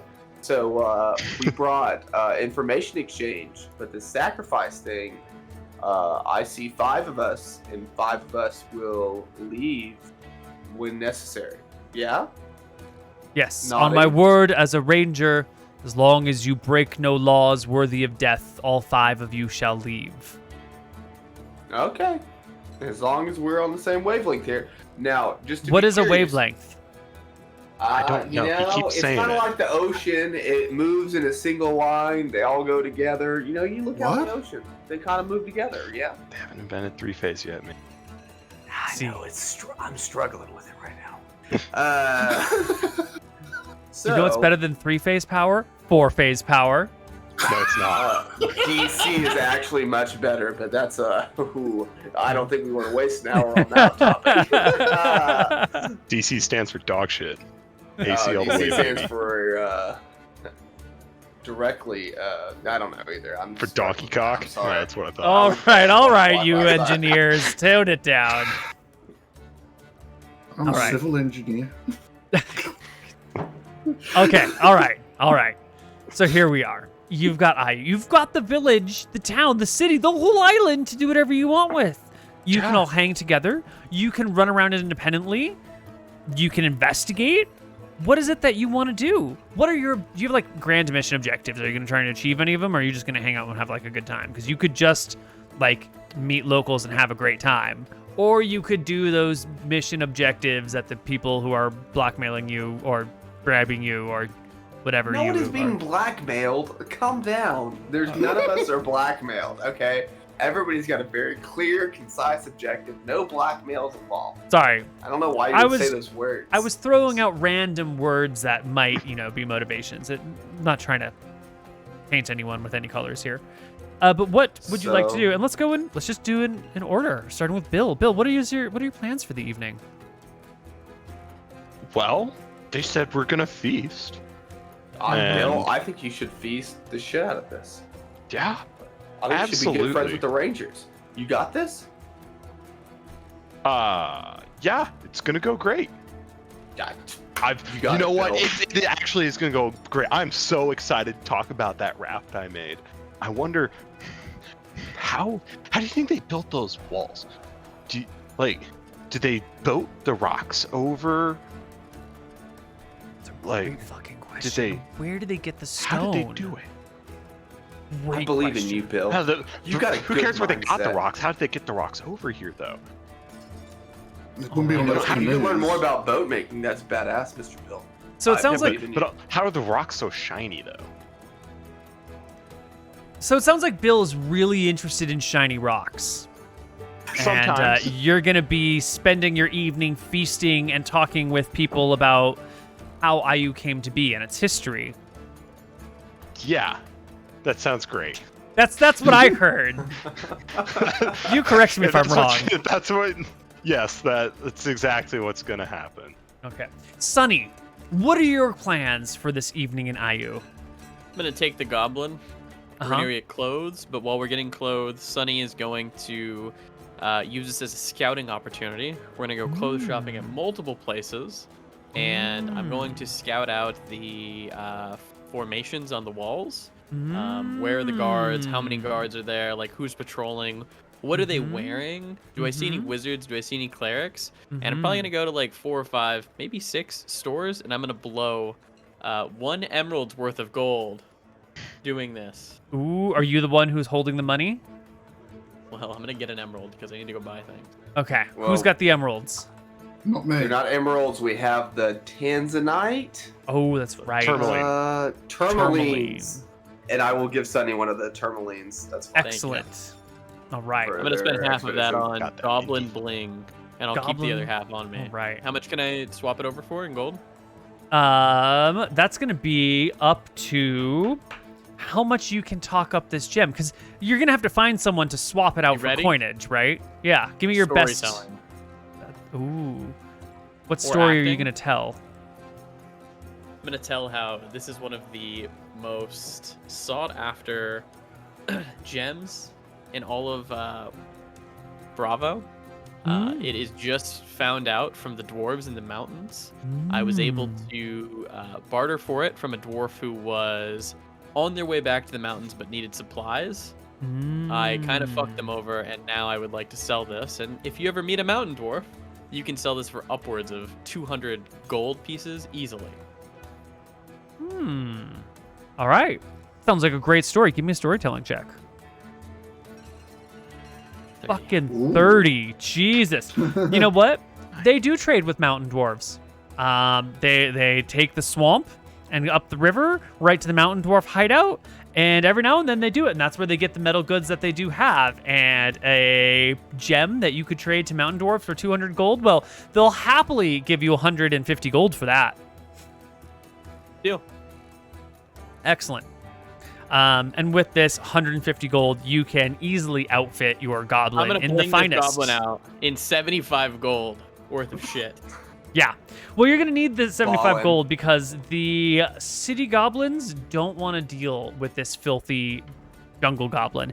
But when you throw that much money in their face, they'll deal. They'll absolutely deal. Like, everyone's got principles up until you hit the point, and then those principles are just really kind of fluid, you know? What's the difference between water and ice, you know? Beautiful.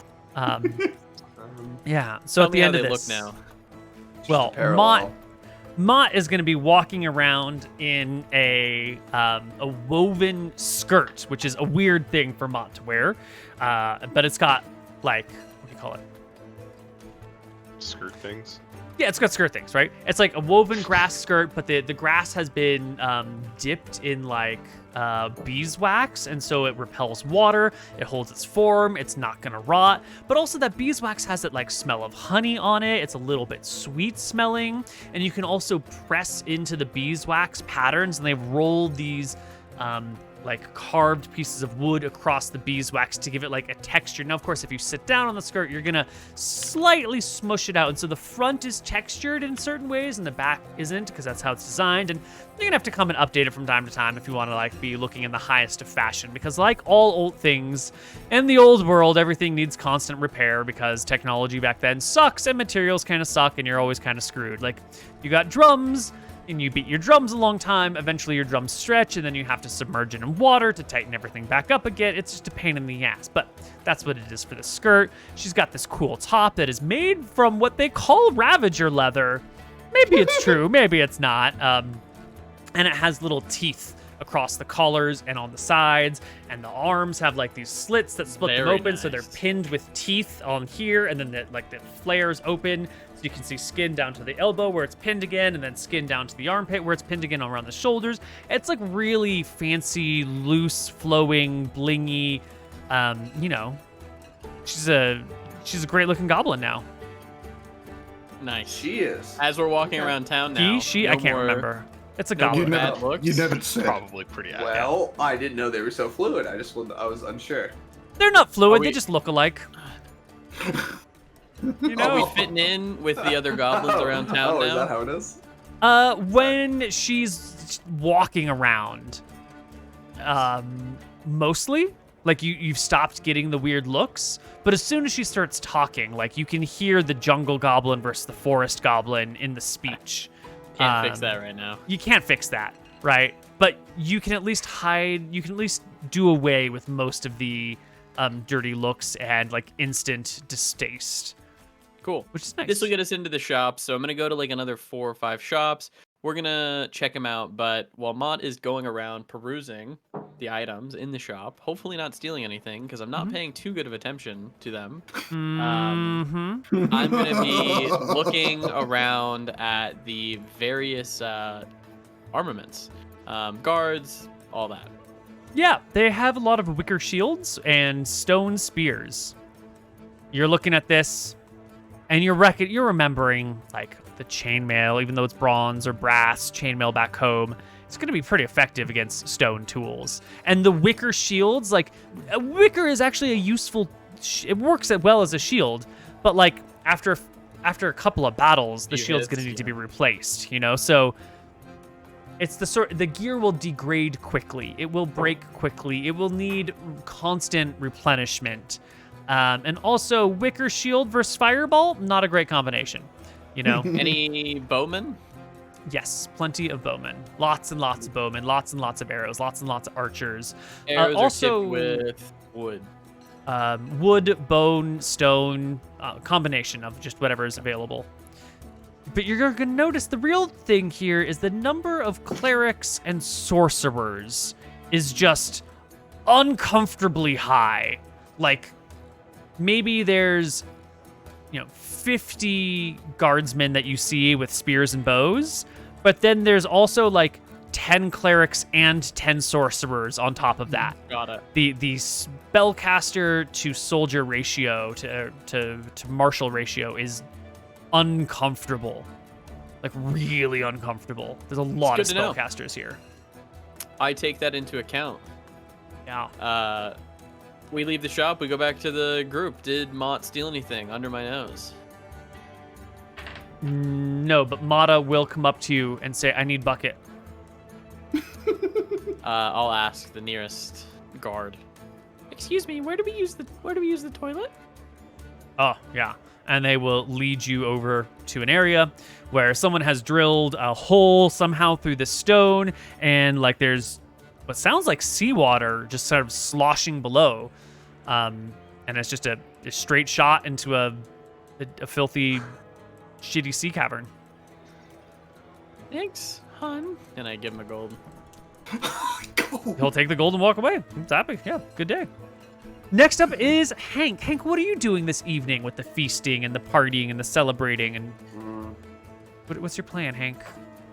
You know, this is a fantastic place. Hank hasn't been here before, but you know what? Hank has been in this kind of place before. Mm-hmm. You know, it's a wonderful place. It's an isolated place. There's a whole lot of people doing a whole lot of very upstanding things for the country, for the area. Mm-hmm. And he was listening earlier that there's, you know, they were all following to Yaka is actually who they were following underneath. So it sounded like there's a little bit of feudal system that we know and love, which means there's people who love the feudal system that we know and love. Those are the best kind of people. So he's going to go to the side of town that looks the least upstanding as soon as possible. And we're going to find a location that people are congregating in to enjoy after doing a hard day of work, which is usually the least desirable. You know, the most looked down upon. Those kind of people, those are Hank's kind of people. You know, coming through in the dirty situation. And is there one side of town that's looking that kind of way, or is it all pretty well, every place communal? you go feels like that sort of town. Like everyone is living in Stone Age tech in like dirty huts with thatched roofs but are like not good thatched roofs, and like, you know, it's actual dirt floors, and no one has anything like. It takes a while to get the vibe of what is actually the lower class in this area. Well, right. So, I mean, is there some jobs that are looked down upon very easily? If like we're talking to people like, hey, you know, I've just got here. Like, where do I want to go? What do I want to see? If they're like, definitely don't go over there. Like, that's easily the direction I want to go every single. A good question. You know? Yeah, I'm asking where I want to go, where I don't want to go. Like, where's a bad place to be? Like, I don't want to end up in a bad kind of town, like side of town. Like, where do we end up at? Yeah, I need to sample some very old notes. The old Google Docs. Give me a moment. Neal, did you write these ones down on an actual piece of paper? No, they're digital. Are you sure? Digital. Yes, I Like your mom. found many notes. I don't know if I found the right note. Oh, here we go. Ayu. Oyu. Ooh, that's good. He hasn't given me these for the wiki asked for when he ended.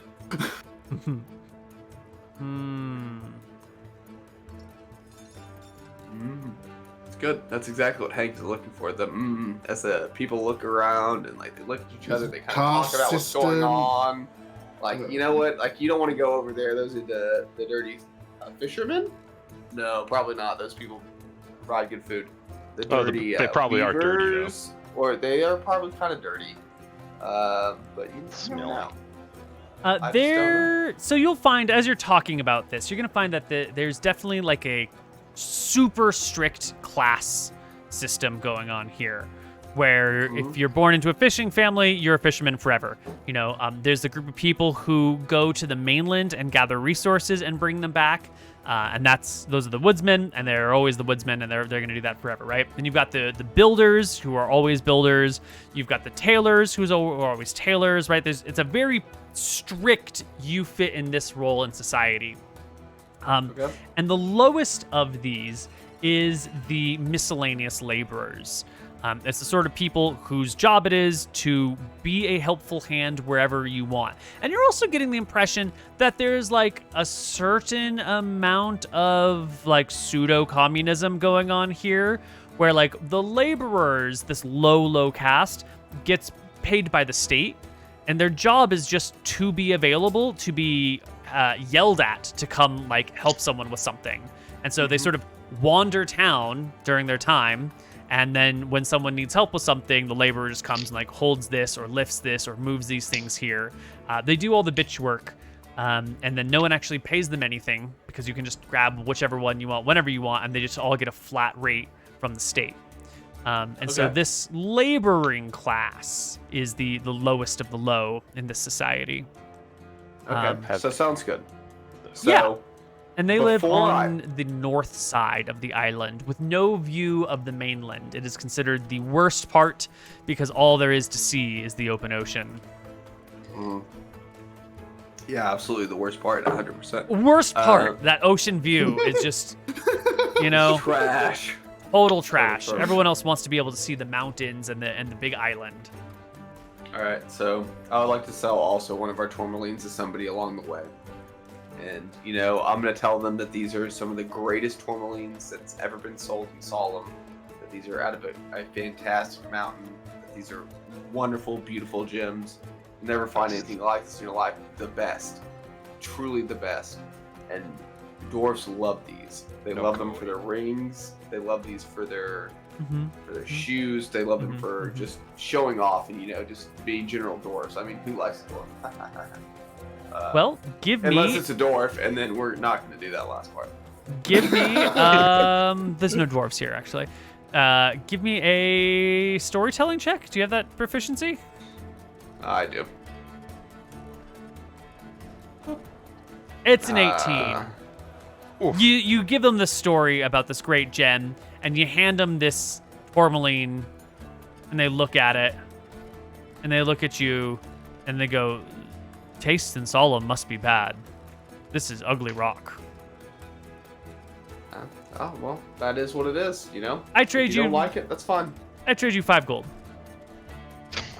You know what? I appreciate your time. I understand we have different tastes here. That's okay. And I'll take it back.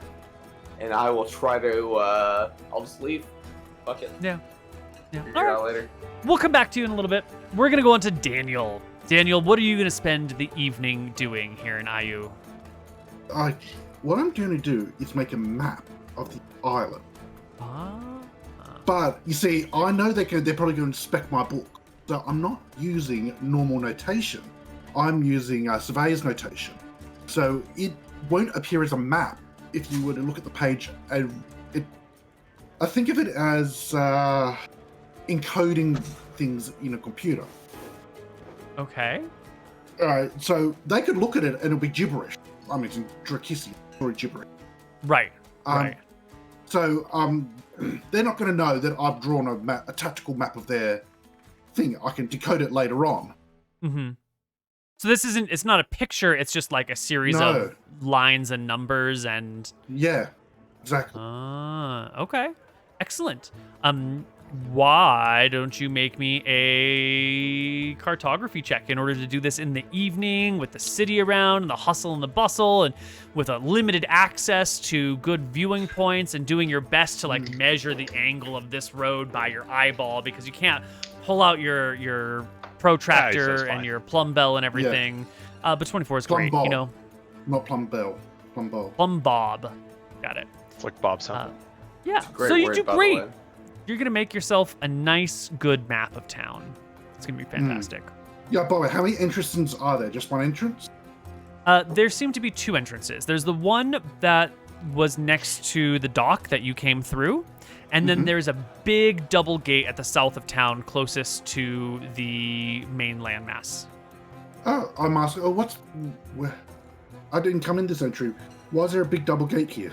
I asked a guard. For opening and for closing. I meant, like, the dock's on the side. Why is the gate on this side? For walking. You can walk on water? Wow. The guard chuckles and pats you on the shoulder and goes back to their cup and will take a big swig. You'll see a pair of forest gnomes hanging out in a large tree next to the gate, who are just sort of shaking their heads at the guard and chatting amongst themselves. Like it's an ash tree, I think, that they're hanging out in. I can't remember. Yeah. Sorry. We're going to go back to Bill, though. Bill, you had expressed some interest in exploring the history of the area and learning how it got made, but we didn't make any checks or roll any encounters or anything like that for you. So how are you going to do this? Like, mechanically, how do you learn these secrets? I'm gonna like look at everything. I noticed they got a whole bunch of stone like equipment, and like sure, I've had to in a pinch like use a rock to like as a makeshift hammer, right? Or oops, I broke the rock I was using as a hammer, but hey, now it's conveniently a knife. Something like that. So I'll ask them like about their tool making. And just like they actively are using rocks. Like I've probably never seen obsidian before. Probably not. Like, I don't live near a volcano. Never seen that before. I'm just like, is the rock normally that shiny?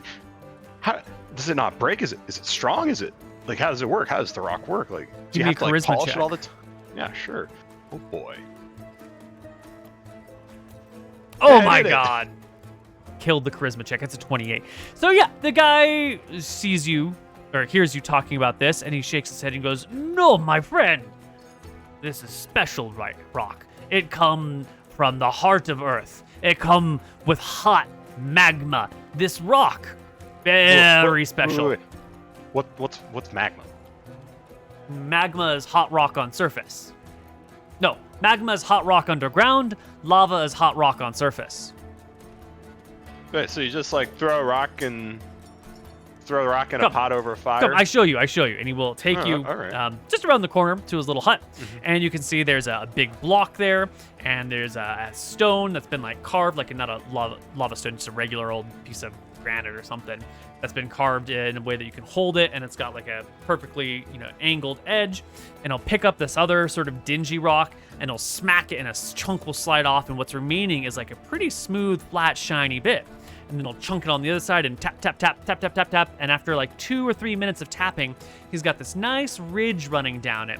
And he'll like run, he'll look around for something, and he'll take a bit of leather, and he'll like and cut through the leather. And this obsidian rock, I know it's just a fucking rock, but like as a blade, it is sharp. It is super sharp. And when you go to play with it, this blade is sharper than your sword.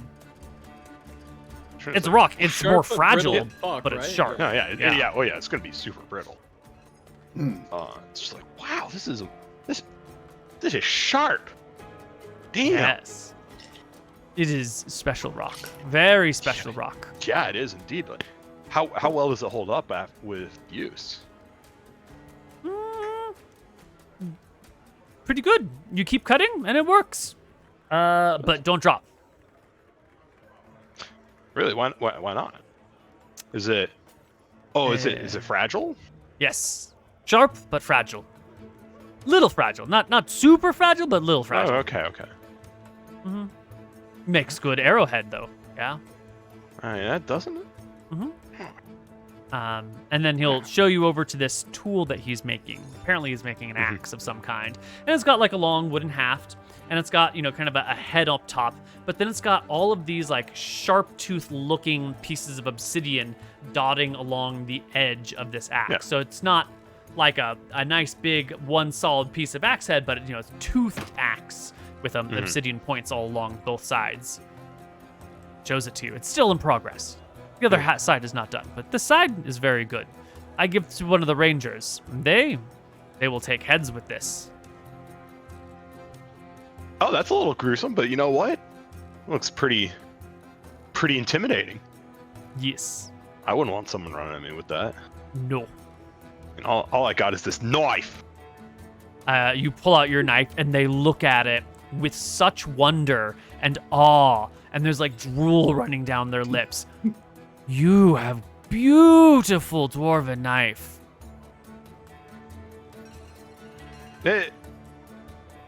Great friend made it for me. You have friends with dwarf? How you make friends? They you know know my when friends. you bring people food enough, they just love you. That's true. This is true. And you know what dwarves love? They love meat. This is true. I'm very good at going out there and finding delicious tasting animals. Ah, you're a hunter. Yes. So it's definitely a little more crazy here than what I'm used to. And then we'll chat with you about these things. They'll talk about tools and. Yeah, it appears that they're a primarily Neolithic industry. Yeah. They do trade with dwarves from time to time. That river that you came down, they will trade with dwarves in that. Let me actually change the map. There's a dwarven outpost apparently in the hills here, like where that river goes. And there's another dwarven outpost up the swamp over here. And so they'll trade with either of these two dwarven groups. Yeah. So you say there's a metal. swamp. Yes. I've never heard anything good about swamps. What? Does that still hold true? The swamp is good. Really? Yeah. So not everything is looking to kill you around every turn? What do you mean? Well, what I mean is swamps, by nothing good, swamps are always dangerous. Oh yeah, swamp is very dangerous. Okay. Yeah. Any more or less so than everywhere else? They take a look at their encounter table. Or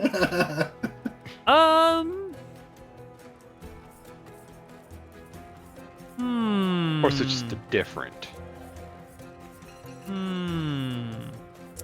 Let's see.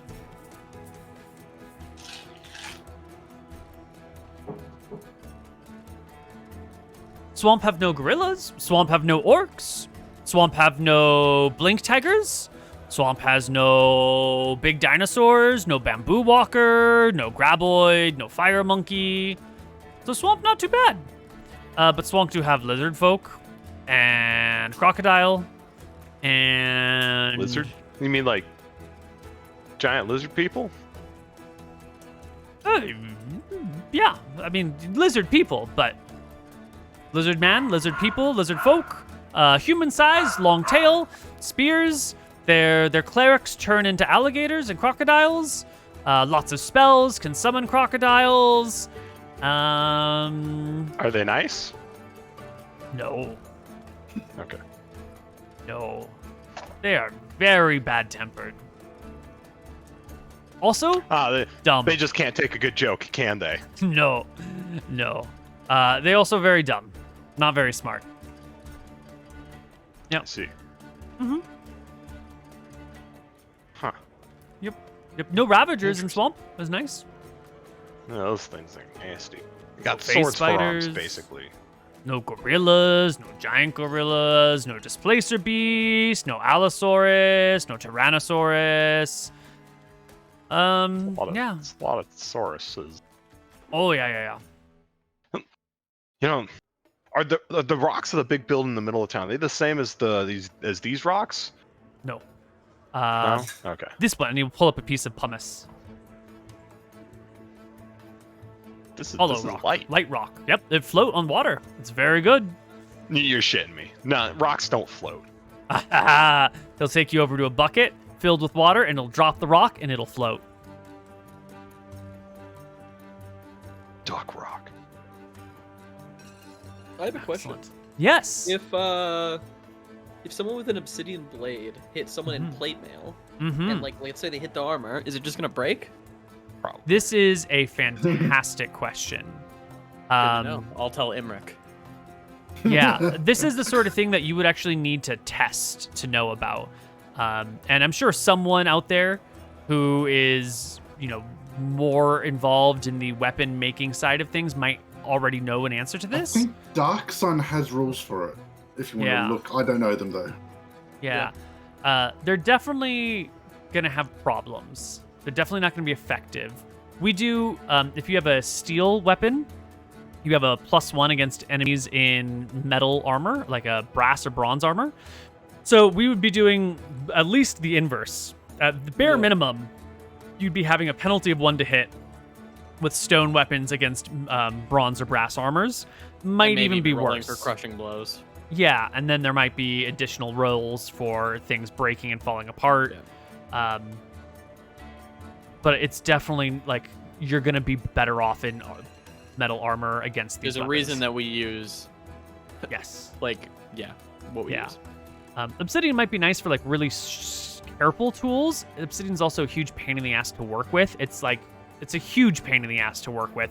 You could be like making your obsidian knife and it's all going along and you could get to the very end of it and you could hit just wrong and the whole thing could break and you have to start all over from scratch. Whereas metal things, like if you fuck it up a little bit, you can unfuck yourself. So there are a few reasons, but Iron Age tech is way better than Stone Age tech. Yeah. Unless you're needing a scalpel or something. Cool. Sounds good. So, our party has investigated. We've learned the origins of things. We've learned that the rocks from Ayu, the stone walls, were imported one at a time on canoes or across a shallow area. There is, which you can see during the daylight, when it's daylight, if you're on the walls of Ayu, you can see that there's a strait between Ayu and the mainland that is maybe only like 3 or 4 feet deep. And when the tide gets really, really low, then it becomes a walkable land bridge for a short period of time. And so they'll sometimes carry things that way, but it's a long distance to go carrying fucking heavy blocks. And so they mostly cart them one at a time across the ocean with big-ass canoes. And it took forever to build the walls. But the walls are not made of pumice. The walls are not made of pumice, no. Okay. So they just float them. That would be fun. I wonder if you could make a raft out of pumice. Probably not. It would probably It's crack not at very some good. point. Yeah. Yeah, it's not good. Probably not a great building material. Cool. Well, it sounds like everyone has a great time that night. Everyone finds their niche.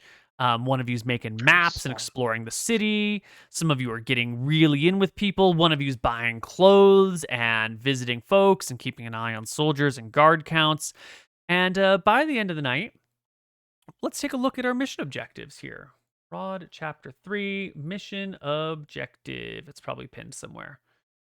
Learn about the following: local alliances, powerful individuals, monsters of the land, environment and its dangers, location of major towns and cities. So we've learned a little bit about the structure. Yaka seems to be at the heart of this empire.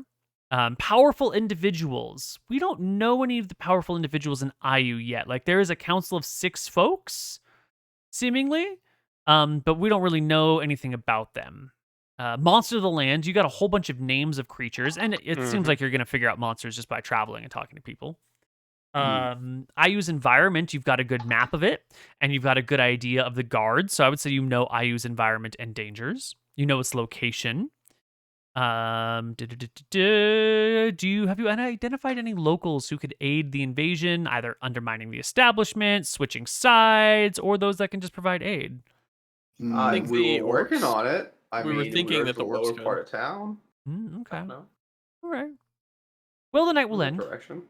We'll see what the next day holds. The next day, you're coming to a meeting.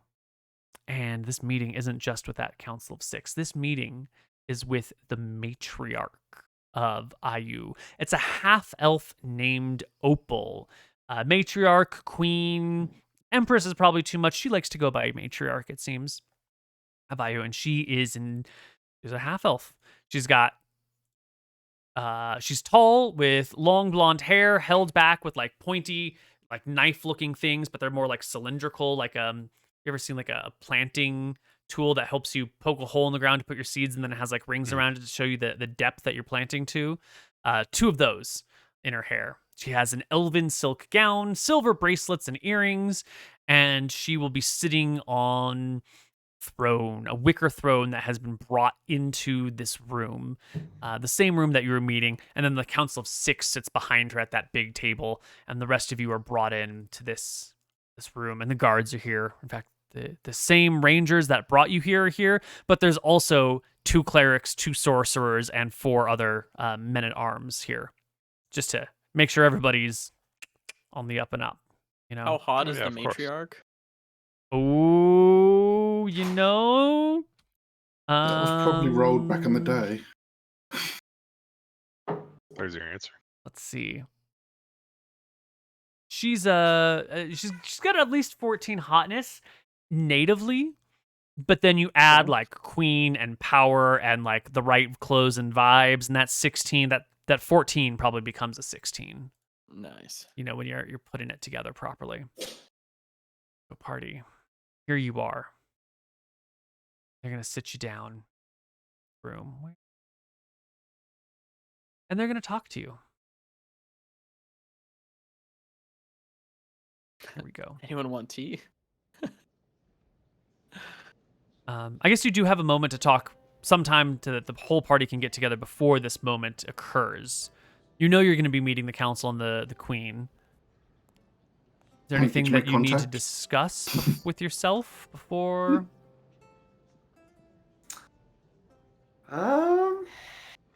No. Cool. All right, well then. Wait, I have a question. Yes. Okay.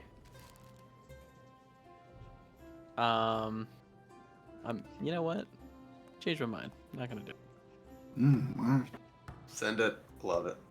All right. Here you are. The queen is there. There's a lute player and a harp player over there, giving some nice gentle atmosphere to this meeting. She seems soft and sort of polite and gentle. She sits on this throne in front of her council members, and she just quietly, gently says, "Visitors from far away, ladies, gentlemen, and goblins.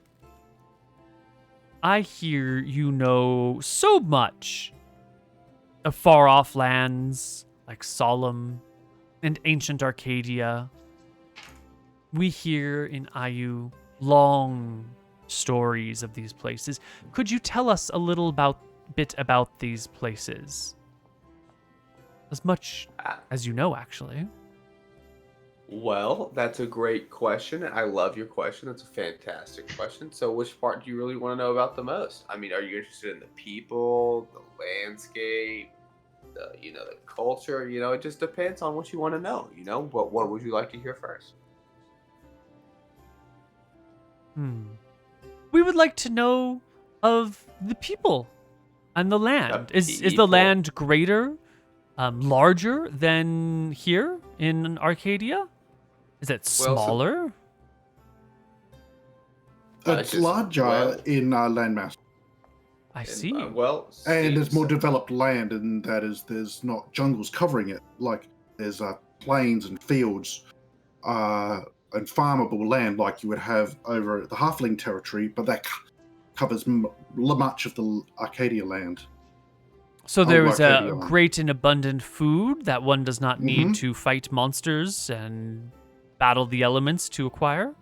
Yes, but people still fight one another over who controls what land. Yeah, but there's a lot of food. There's a lot of food, a lot of good land. Yeah, a lot of food. There was just a big war over it. I mean, yeah. But a lot of food. That's first important. There's a lot of food. There's been war in your region. Oh, yeah. Of course there's war. There's always war. People get jealous. You know how it goes. People want what other people have. It's kind of like dragons. Dragons fight. Dragons. Oh yeah, there's a red dragon in charge of one of the factions. Yeah. Wait, I need to know this right now. Mm-hmm. What's the sitting order like? And is there like a desk in between us? Am I sitting next to my friends? 5 of you are standing. We should, at the top of this map over here, I have 5 tokens. Why don't you arrange yourself in the order that you want? We'll say the queen is where Ayu is. I don't really care where I'm If we're just standing, it doesn't matter. If we were sitting, I was going to put a dagger to fucking McTacky's stomach. I see. I see. Remember what I said about truth as a resource? Yes. I'm just saying there was a war. That wasn't exactly... Yeah, actually, you know what? I'm going to do a whisper. Can I whisper over to McTacky's character? Yeah. And then Daniel. What do you say? I'm gonna fucking kill you if you keep talking. Oh, I said this was a war on. And this great land where fertile fields lie everywhere and dragons rule and wars are fought. Are there very many people? Yes, people are prosperous. And we have seen you with metal implements. Here, only such things can be made by dwarves or occasionally by elves. Yet you carry them about as if you were grand nobles, and yet you appear to be nothing, no offense intended, more common than an ordinary seaman. Well, I understand that. That's a really good point there. I understand the misinterpretation. Well, sometimes when the ship goes down, you don't get all the things you really want with you. You know, the ship goes down, things sink, so on and so forth. But over there, yeah, I mean, people work with metals. I mean, the copper system is alive and thriving. People love the copper over there. It's one of the best Standard. I mean, over here, you know how it goes. You know, I understand the dwarves kind of hold on to the metal. That's kind of what it seems like. But over there, we got a lot of metal. I mean, look at. Do you have dwarves in your land? Yes. We do have dwarves, and they're very good craftsmen. I mean, don't let me shade the dwarves. They're doing a very good job with what they do. But the rest of us can work with the metals as well. There's so much to share. There's so much going on. I mean, especially when you're working with land and stone and everything like that, having metal tools is very valuable. I've looked around, you know, as I traveled last night, and, you know, I saw there's a lot of wicker stuff, which is good. Don't get me wrong. There's a lot of leather, which leather is very good, especially those Ravager people. They're awful. Really don't like them. But the rest of us, you know, we really work hard on our metals. And most of the army, I mean, really most of the army is rocking some chain. Are you familiar with chain metal? We have seen dwarves armored in rings of chain, small rings interlocking with one another. Is that what you refer? That is exactly what I refer. And even in the big wars where people go to truly to fight off the worms, I mean, you've got them coming off the mountains in the small variety. There was a very large, very, very large, I mean, exceptionally large. The McGarrys did a great job.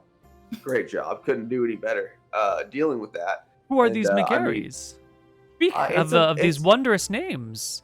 It sounds so foreign and exotic. It rolls off the tongue with a grace that McGarry. What a beautiful name. It is a fantastic name. I mean, they came from a high nobility status. They were a little, you know, as you work through, you've got your six. But over there, you know, lineage is very important. Who your children are helped to fetch a higher standard. And they rose to a fantastic standard. They dealt with one of the greatest worms of all time. They oppressed an entire region. I mean, almost, I would say, as large as, well, not as large as Bravo, but it was pretty close. It was a debatable level of status. And they brought them all under the fold of the Drekis Empire. You know, they're doing a great job over there. 10 out of 10. Couldn't, you know, I don't think they could do it again if they tried. I mean, honestly. The McGarrys were a lower class noble family, and they rose up and did one of the most beautiful, heroic things I've ever seen. My husband. Class? Their aunt was the queen. Yeah, they were very. Yeah, look. So there's some debates among the people. Regardless, you know, as anybody goes, different people have different opinions. Regardless, they did a great job. They brought everybody. You know, they defeated a great red dragon. I mean, truly a great red dragon. Not a small little worm. Not like a, you know, medium size. Like, ooh, that seems like a bad time, or kind of a little bit bigger of, I'm not dealing with that ever. They dealt with one of the largest of all time. I mean, and truly, these warriors rule your society? These McGarrys? No, they are close to the queen. They're her kin, close to her, and they are great warriors who helped her along the path. And they brought one of the worst empires, truly. They were desolate underneath the Red Dragon, truly having a real bad time. They couldn't do anything. I mean, they could barely walk outside without fire raining down on them. And they, you know, they saved those people and brought them to fruition, you know, brought them up in the world. They can go outside now. It's a true bonus to them. Why are these McGarrys not the leaders, then? If they are the strongest, surely they must be in charge. Well, you know, that's a great question. I've always wanted to ask them that, but I've never been able to get close enough to them to really, you know, have a great one-on-one conversation with them. But what I'm told is their humility. You know, they love the Empire so much they really wanted to prop it up. Sometimes you got warriors underneath you who are better with the sword than you, I'm sure. Yeah. Never. There's no better warrior than you with the sword? No, says the queen. That's very impressive. That's not at all how it works over there. That's quite amazing. So You're your very leaders are born into their position and the strong warriors just follow them? Yeah. Not Out of always. duty? Well, you seem to have quite a bit of spellcasters here. Sometimes intelligence is just as important as brawn, Going about a strategy in a good way is just as good as going about a strategy in a bad way, So it's important to, have a good mix of both. Sometimes your leaders are, more smart than brawn. Sometimes they're more brawn than smart. It just kind of depends. The McGarrys they helped out a very smart leader, she knew who to put them in charge of a great task, and they were able to succeed. The queen then looks to Sunny. Lady, you have been awfully quiet. In your land, are women permitted to speak? Oh yes, actually, our place is ruled by a queen. Is she a sorceress or a cleric? Do we even Sunny know she's a wouldn't- wizard? Sunny wouldn't know, right? Do regular people know? Yeah, you know that she's a spellcaster, but like, it's for non-wizards, it's really hard to know how powerful of a spellcaster a wizard is. But Yeah. you know she's got some magic in her. No, she is a spellcaster. A sorceress or a cleric or a druid? I shrug. Have you not met your queen? Has Sunny met the queen? No. No, Not directly, no. I've only seen her in maybe a speech once when I was a kid.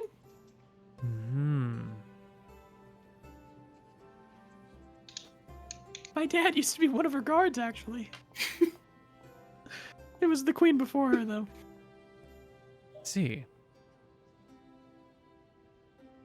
And why does this land stay so far away? Why have we not had many visitors like you in the past?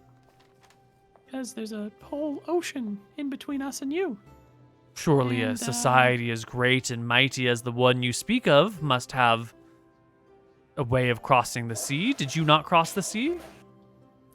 We came and we shipwrecked. Our journey wasn't here, but I think Malchus caused us to land on the shores. I have heard that Malchus keeps people away from here and only brings those that he permits. I shrug.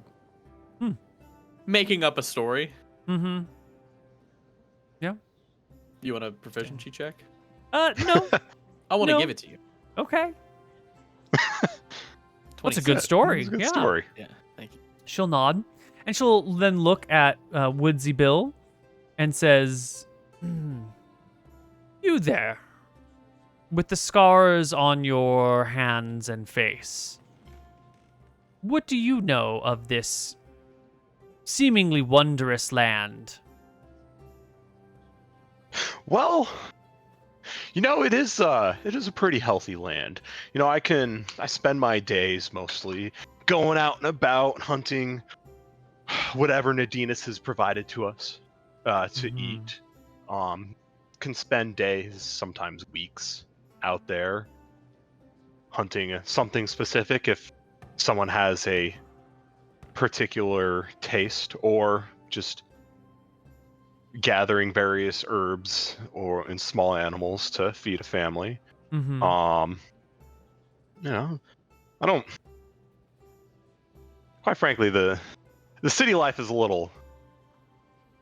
I kind of feel constrained inside. I like enjoying what Nadinus has provided for us. The city you speak of, how which many one? souls does it occupy it?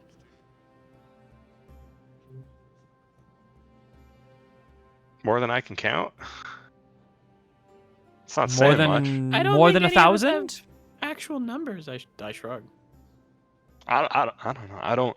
The last Daniel, census was about 29,000. Census? I don't know. 29,000?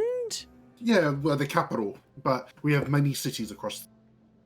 Are they all so great? Well, not as great.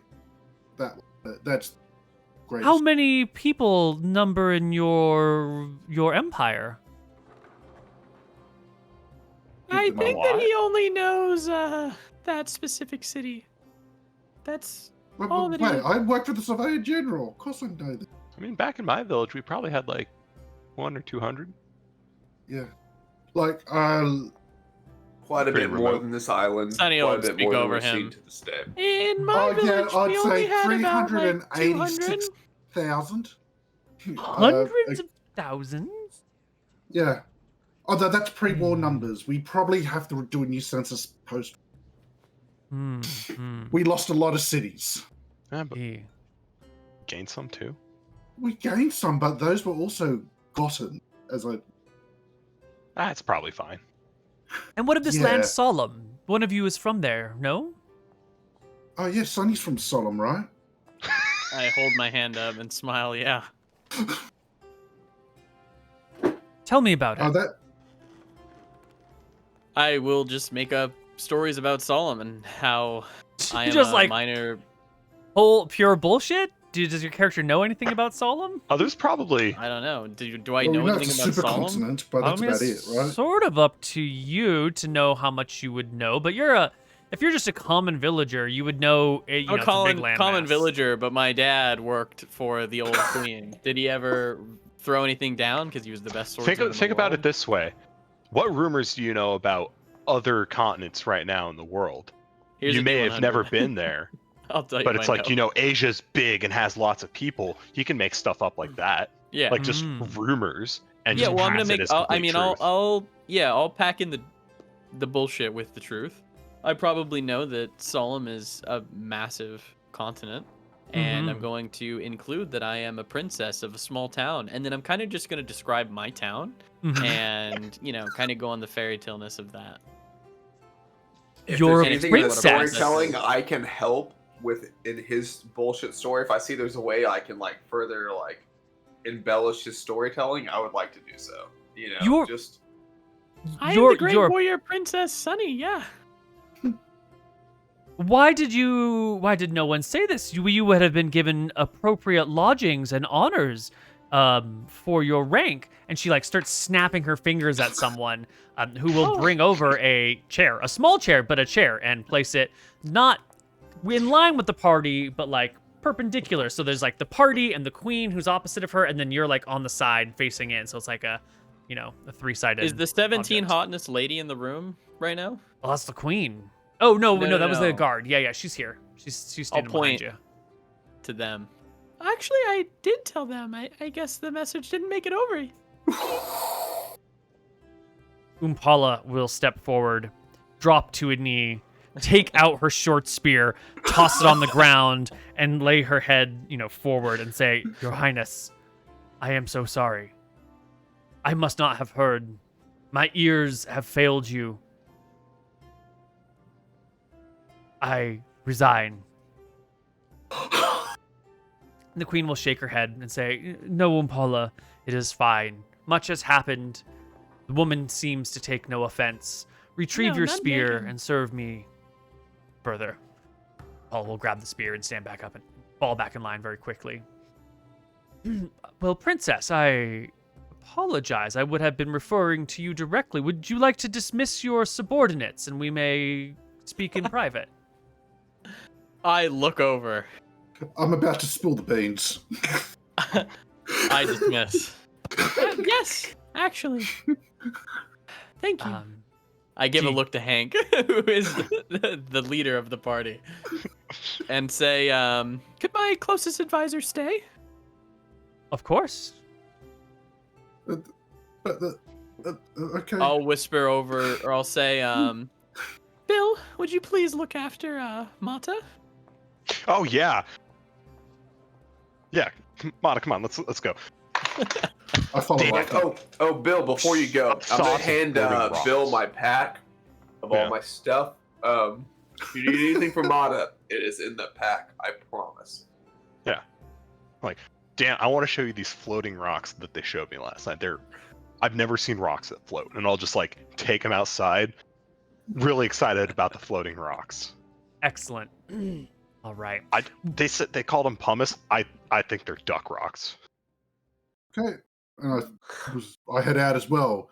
Do we get to do we get to go to a smaller audience chamber? Oh yeah, you get Or- but instead of the queen and having this whole official thing, now it's royalty on royalty, and so the vibe is different. Now we go to a private room with a window that looks out over the mountains and the sea a little bit, and there's like 4 servants in here who have all their heads bowed and have blindfolds over their faces so they can't see anything. And they have to feel their way around the room. To They'll lend bring you whatever credence you to want. my story, when we get in the room, we sit down, we start chatting. I'm gonna pull out my locket, and I'm Mhm. gonna show them. And I have a locket with the painting of each of my kids inside. Oh, So I'm gonna Would you- show. I had this made Big-ass especially locket. for me for this journey, because I'm gonna miss them and maybe never even see them again. So I Oh. will show them and explain that because I'm the warrior princess and I'm going on this journey to do diplomacy with Arcadia. Actually, that's why I have my Arcadian trustee right here. I point that Small etiquette bow. Hopefully, I've learned some of their etiquette in this shenanigans level of Yeah. Show. Yeah. What was I gonna say? Oh, the kids. Yeah, and I'll explain kind of like who each kid is and tell a little bit about them. I know each noble family that they're staying with and went to, so I'll also explain those families of nobility and like how the hierarchy works And you'll how I'm like pass the that all top. off And as Solome's stuff. yes, Excellent. Yeah. So, she'll sit, you got the blindfolded servants, and then there's the 3 of you here.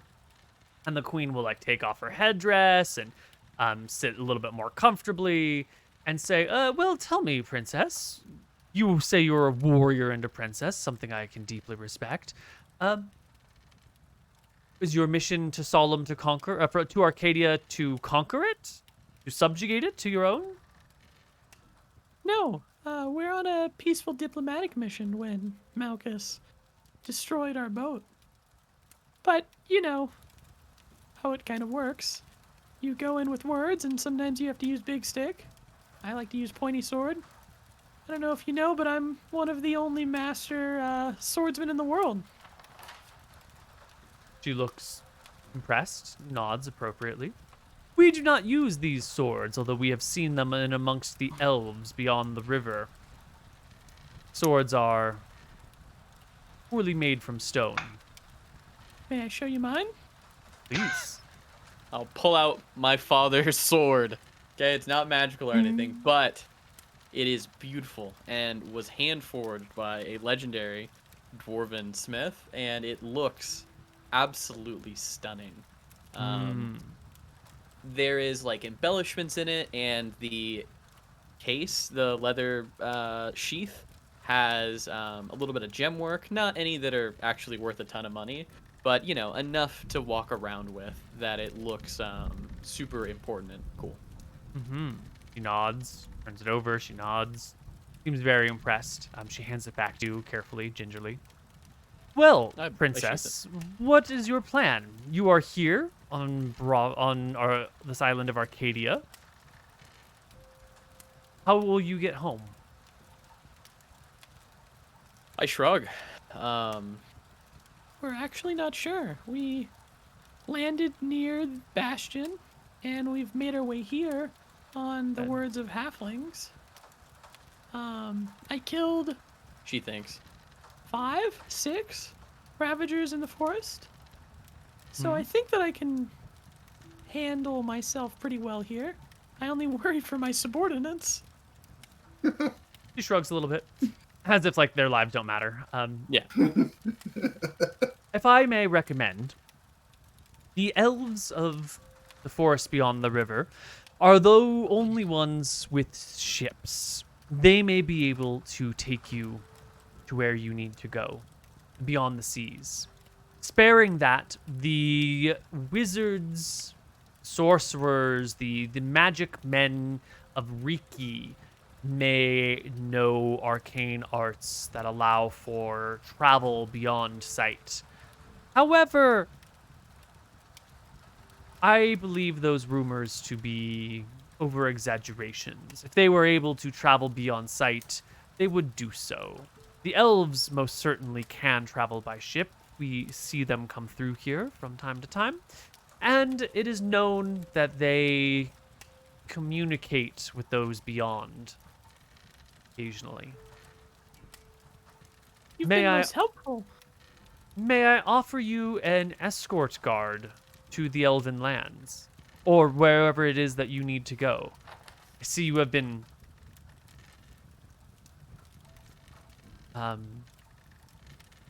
you have been in contact with some of the lesser people of Arcadia. And perhaps you would be better off with a more hospitable cleric. Oof. Sunny thinks for a moment. Well, I was actually going to ask you, is there any better way to travel around here? It doesn't seem like you guys... I mean, I know you trade with dwarves, and it sounds like you trade with elves now. Do you just walk through the forest? From We location take to rivers. location? Up and down That rivers. makes sense. But we in Ayu are different than the rest of Arcadia. We have this beautiful city protected from all threats by walls and the greatest moat of all. We here are safe. The savages on the mainland, she says with derision, are less civilized. They deal more bluntly with their enemies. Yaka, built in the heart of Arcadia, is home to beings of unimaginable strength and power. Is there a chance that we can get, I don't know if there's a check or something for Mata? Because she should be dressed in her finest, newest, decked out clothes. Is there not a chance that she thinks that she's from Ayu? Maybe, but the word has been passed to her from the onset that you were bringing a jungle goblin in. If she had just seen Mata, she probably would have thought she was a city one, but yeah. Well, you see that... I would like to do a little bow and like shuffle next to my buddy Sunny here, who's doing a fantastic acting job. I would like to give it a 10 out of 10. I stop 20 out of speaking 20. and go to listen like And I'm a little kinda annoyed. Yeah. I'm so sorry to bother you, but look, here's the thing. We know Dub saved all of our shit. Can't be throwing modern wolves here. I don't disagree with the group traveling, though. Group traveling is good. I like wave him off. Do a little bow, annoyed like, but like shuffle back to the corner. You see, that jungle goblin is a cleric and swore an allegiance to me. I wouldn't want to have upset the gods, you see, by turning them away. And I wait. Very wise. We would be more than happy to accept your offer of your contingency and you sending a group to escort us. I will keep my goblin away from them.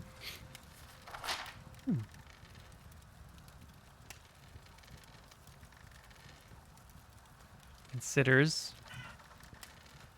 You want to check? No, she's just trying to figure out who to send you. She's offered you something, you've accepted, no checks needed. Who is she going to send with you to Solvang, to the Elven City? You've already got a cleric. You've already got a great warrior princess. Paula offended me. What? Who else better? Yeah. Paula might be it.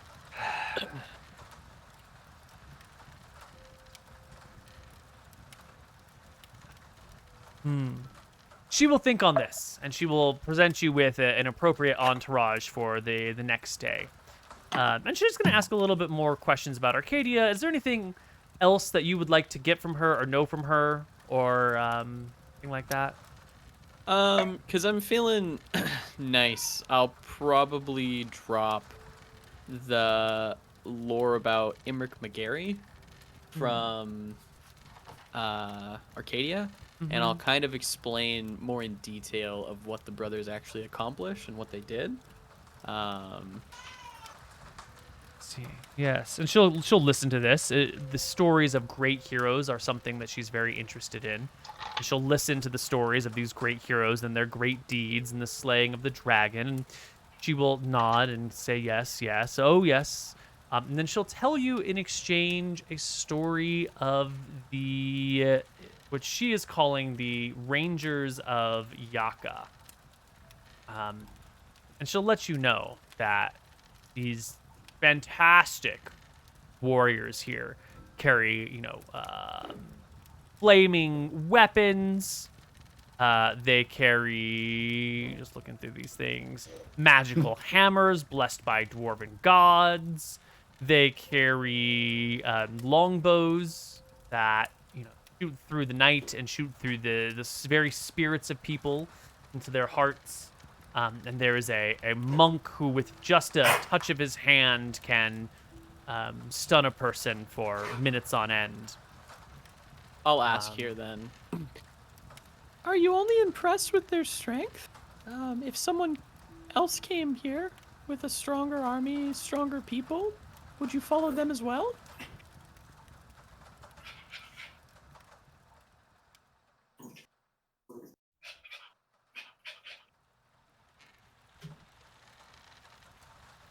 Strength rules in the end. Regardless of what one wishes, the strong will always rule the weak.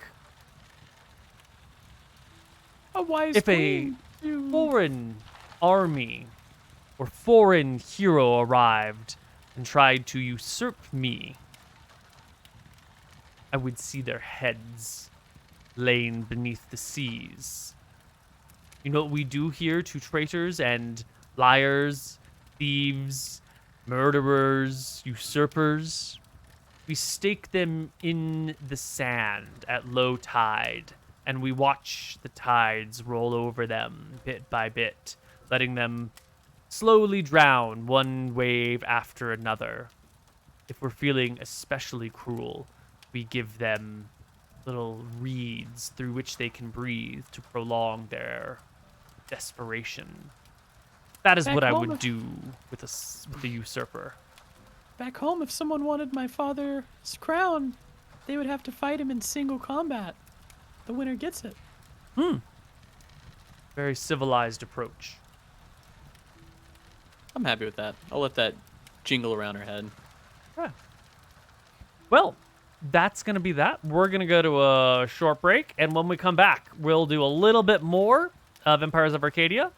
And not Empires of Arcadia, Rise of Drekis. I mean, there are two empires that both claim to be the Empire of Arcadia, so it is sort of Empires of Arcadia, but we'll be back in a few minutes, and we'll see what the last segment of our chapter holds, or of our session holds. Hello, everybody, and welcome back to Rise of Drekis Chapter 3. The party has been in IU. You've been communicating. It's seeming like it's time to move on. You are going to be granted the additional protection of Umpala, who will help guide you to Solvang, the border city between humanity and the elves who live beyond the river. And you're also granted, as much time in IU as you want. You're free to spend your money and trade your gems and all that jazz here, gather more supplies, whatever you need, and then you can leave your raft behind. And they will, if you're going to Solvang, then you're going to be put in a war canoe, a large canoe, that has Umpala. Does it have outriggers? On one side. Okay. Which will be taken off for the river part of the journey. It's detachable. And you'll go through the swamp, then you'll go up the river towards Solvang, and you're being told now ahead of time, whenever it is that you want to do this, that the river itself is sacred. And it divides the elven lands from the non-elven lands. And the north side of the river is the elven lands. And you're being told this with a very strict tone, that the elves guard their homeland very jealously. They do not ask questions of people who make it to their side of the river. They just kill them outright. There's no, whoops, I got on the wrong side of the river. Like, if you're on the elven side of the river and they see you there, they just assume you're an enemy and will murder you on the spot. And this is just a friendly warning given to you by the Queen of Ayu that, like, whatever it is you do, never end up on the elven side of the river because they do not care. They will murder you. Cool. We're all on board. We all understand. Yeah. Excellent. So don't go in the river. Well, you're So you're actually do go gonna to the travel north side. up the river. Just don't go to the north side. Yeah. If you're in the river, it's fine. Once you hit the north side of the river, it's not so fine. If you're really lucky and you stray too close to the north side of the river, they'll give you a warning shot if you're extremely lucky. But other times they just wait for you to land and then they pump you full of arrows and then take away your body. And no one's sure But what they we're do okay with to the go body. through. You can travel. Let's bring Else up they the map. probably eat it. They might eat it. They're Yeah. elves, after all. They are cannibals. You Is can it travel. cannibalism? There's always cannibalism No, I meant that there's a different species. of cannibal elves. No. Species. If you cannibalism is eating your own Oh, species. I see what you're saying. Yeah. Yeah. We're just going to Yeah. call it cannibalism because the concept, Yeah. Okay. Yeah. connotation is still the same. Yeah. Fair enough. They'll chomp down. So Solvang is actually situated on the river. Like half the town is on one side and half the town's on the other side, and there's like some bridges that cross it. And so you're gonna go up the literal no man's land by boat because it's easy to do. And then you'll park yourself in the town on the south side of the river, and it'll be chill. It'll be chill. That's the plan. And you're bringing Umpala, and you're bringing a small group of Umpala's warriors who will come with you. And our goblin. And your goblin, yes. Your goblin who is bribed with cheese, this delicious quesadilla concept. But how much cheese did you bring? It was like 6 pounds, 10 pounds of cheese? And how many pounds of cheese do you go through in a day? Like half a pound? So Well, you've got depends if we have to do it every day. So if we're gonna be real honest about it, we brought about 10 pounds of cheese total. So I'm thinking that we don't do a quesadilla every day. We got to kind of like start spacing these out eventually. But At you the beginning, we started doing a quesadilla a day, right? Sure. Yeah. Back when we were about to die, yeah, we dropped one a day, which I accounted for inside of my math. And now we're down to, I'm gonna go with Every other day. we're going with 6 pounds of cheese. I think that's probably where we're at. That's probably Okay. reasonable. So that's what? You think that's reasonable? Well, it's 24 days of quesadillas remaining. Sure. Yeah, like, something like that. 12 days, but if you're doing it every other day, then it'll get you through the next month about. Yeah, that's what we're working with right now, but we're gonna math this out to where, it's kind of like an exponential curve. If we go down, we're gonna slow those much longer. Got it. Every other day for now, but once you burn through the next half, then you double the length, and then once you burn through the next half, you double the length, and yeah, they'll last forever. We just do it the math side Got of it. right? got it. Forever quesadillas. Perfect. Love it. Okay. Well, how much longer do you want to spend in Ayu? Is there anything else you want to get out of this place, or are you? Because you're not coming back, right? This is it. You're probably never going to return to this place. So, is there anything else you want to play? So I was in the shady part of town. That's really my big question for you here. And I was working on the shady part of town, and we were meeting with the queen. So we kind of skipped over some of that there. Yeah, let's talk about that then. Yeah. So how are the people who are on the whipping side of IU doing? Are they enjoying the communism, or are they like, nah, I'm done with this. I live in Colorado. Yeah. Well, like people everywhere, how do we say it? There's a certain portion of the population who is always content no matter what. There's a certain portion of the population who's always discontent no matter what. We've all met the person who has everything life has to offer and does nothing but bitch about everything in their path all the time, right? We all know these people. And I think we've also met people who have been handed a pretty fucking shitty hand in life, and they face it with a smile and a hop in their step and have a good time, right? Mm-hmm. So we got to really, Right. we got to cut to it. We got to cut out these people who are always positive and negative and look at, the middle section that indicates like what people really feel like around here. Sure. I'm gonna need a charisma check from you to sort of locate these individuals in and amongst this foreign population. And yeah, you can find these folks. 21. When you talk to them, you get the opinion, the feeling that their opinions change with the setting, and that they're not just assholes or impossibly happy, which also sort of makes them assholes. Impossibly happy people are assholes? Just a little bit. Because then, like, they make you feel bad for complaining about your life. When they're like, I've only got, 3 fingers left, and I'm really happy with how everything is and how my life has turned out. And you're like, but I was unhappy because it was 32 degrees last night. Now I'm an asshole, right? And so, A little chilly. Yeah. they're too hot. nice. Fair. They make you feel bad about yourself because you're not that nice. Maybe I'm just projecting my own problems, but No, I understand. So, like, we're talking with these people, and, like, Hank was always on the up and up and never did anything wrong, and everything was always very good in his life, and nothing ever went bad, ever. right? So are there any of these people who, like, are, I assume IU has some fishing levels to them? Oh, certainly, yeah. A lot of fishermen in IU. Respected position fishermen. So there's definitely people who always bring in all the right fish and never any of the wrong things, like, because there's nothing wrong that you bring in from the jungle, I'm sure.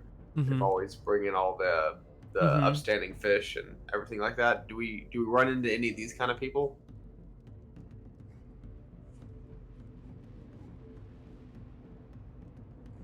Yeah. Yeah, we definitely do.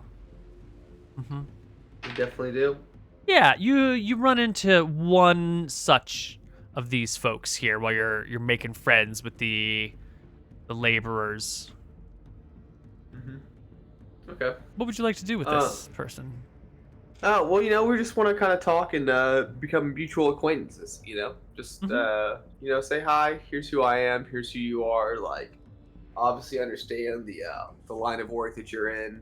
I would never be in that line of work, but, if I was, and I was looking for somebody, you might be my friend, if I needed to come back in here with something like a bigger fish, especially the fish that, sometimes have swords for beaks or, things like that. I'm sorry, I didn't follow, they say. What do you mean? So, you come back in with all these fish, these are always a lot of really good fish. you Yeah. know? And sometimes, over there in the other side of the world, sometimes some of the fish, it's kind of crazy. They would swim through the water and like slash other fish with their long bills and beaks. We called them swordfish. So like if I needed some swordfishes to come in here, could you help me out? They're on the other side though, right? They, sometimes they need to come through the water into the land. The fish come onto the land? Well, through your boat, yes. You want me to fish swordfish on the other side of Bravo and bring it back here, but by the time I bring it back here, it will be rotten. Sometimes they are, but if I was able to fish some over here and bring them to you, could you get these swordfish onto the land? If you brought me a fish, could I bring the fish from the water to the land? Yes, without anybody looking at the fish. I would just... Yes? Is this a trick? Is this a riddle? It is a riddle, and you are doing a great job, sir. You are a 10 out of 10. Thank you so much for your time. I don't get it. Would you explain it? Good.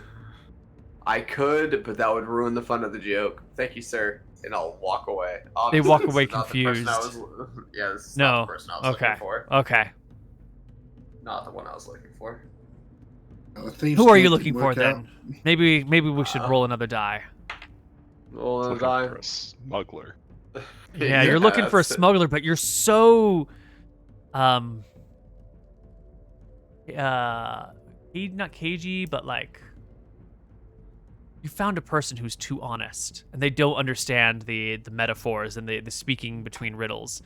So you look around for another fisherman, right? Not another laborer.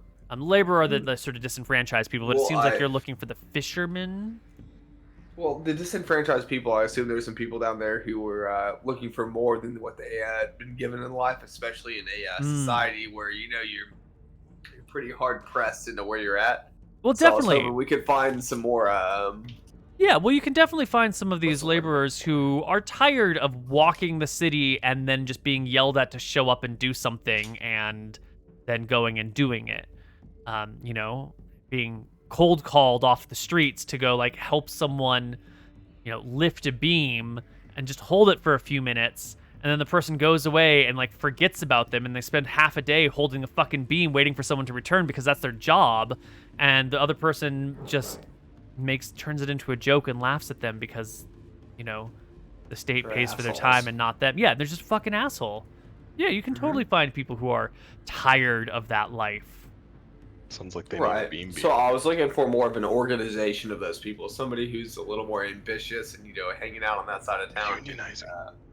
I'm looking for the union leader. Yes. Well, luckily that Council of Six does meet with the heads of every guild, every tribe, every caste, whatever you want to call it, because they're all the same in this situation. And you can go find the builder caste leader, who is exempt from the builder duties as long as they are the representative to the council.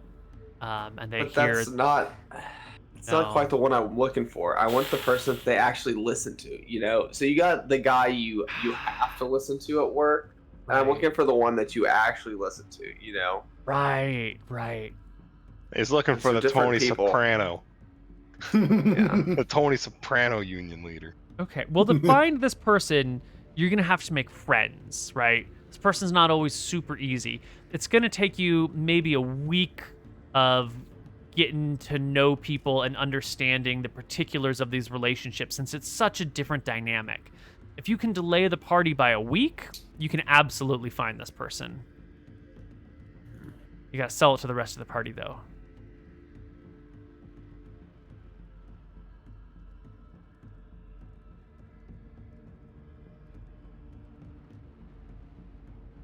All right, so here's what we're gonna do. So we started off on the first night. We're gonna expedite this by more than a week. I can believe I can do this. So what's gonna happen is we're gonna start at the lower end of the taverns. It's the first place we went when we got here. All right, we didn't spend our time with the upper end. We got dragged back to the queen. We got dragged back multiple times, right? But we keep going back to the lower end of things, and we're gonna use our powers of song and persuasion for all the people to uplift their spirits and find the people who are, more immune to the uplifting, right? Because those are the people I'm looking for. They're already downtrodden and immune to the, what is it looking for? The higher lifting of the bullshit, They don't need that anymore. They're on a better path. So those are the people I'm going to focus on after the song and dance are done. After everybody's drunk and tired and going home, I'm going to find those people and work on them. Instead of spending a week, I'm going to try to spend like 3 to 4 days. Does that make any sense? It does.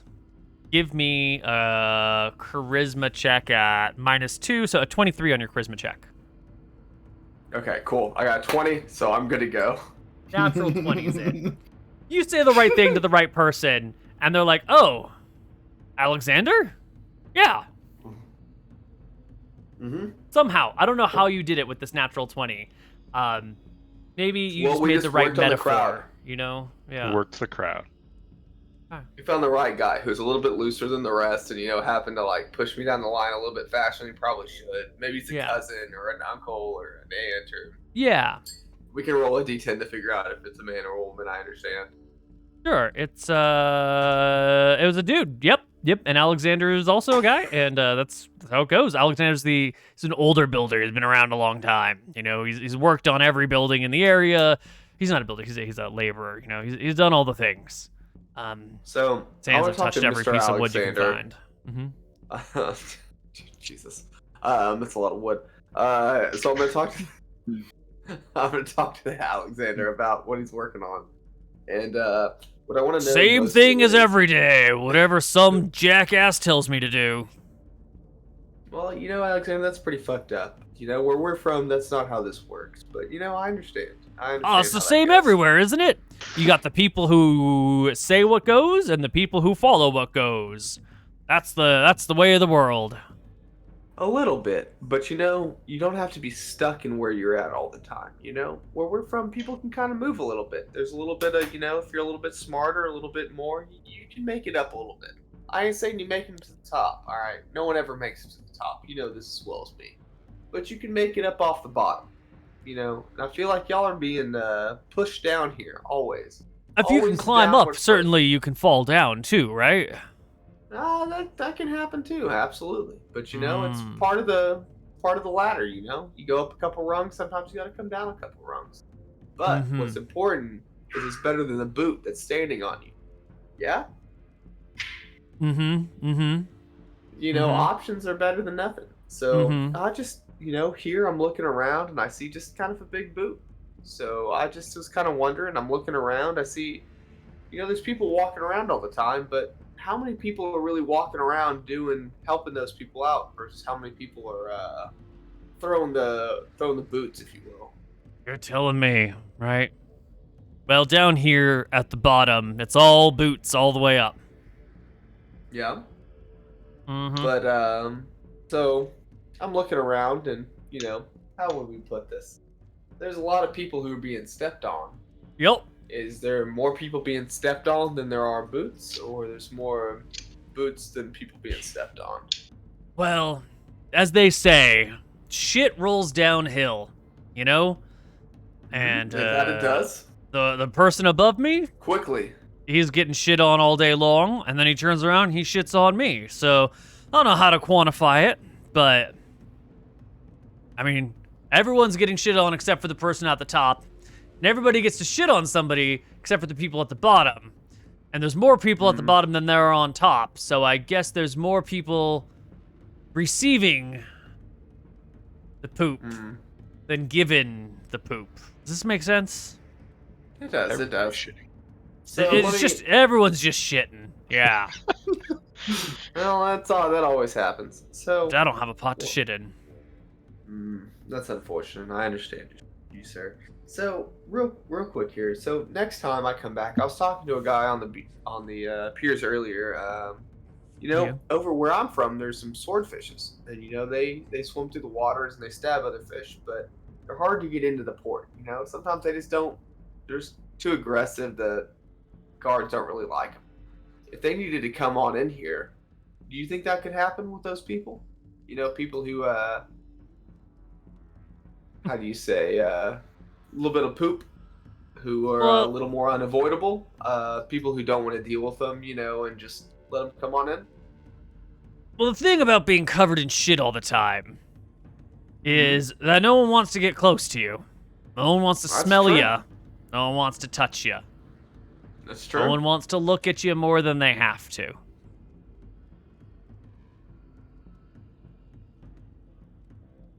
Sounds like a yes. Nah, that's good. Yeah, I understand. I hear what you're saying. Well, as long as we're on the same page here. I got a little bit more I got to do here before I can come back with anything like that. But I was just wanting to make some friends and some acquaintances around here, just in case it ever needed to happen.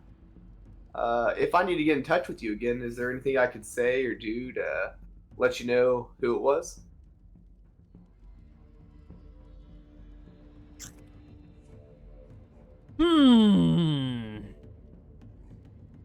In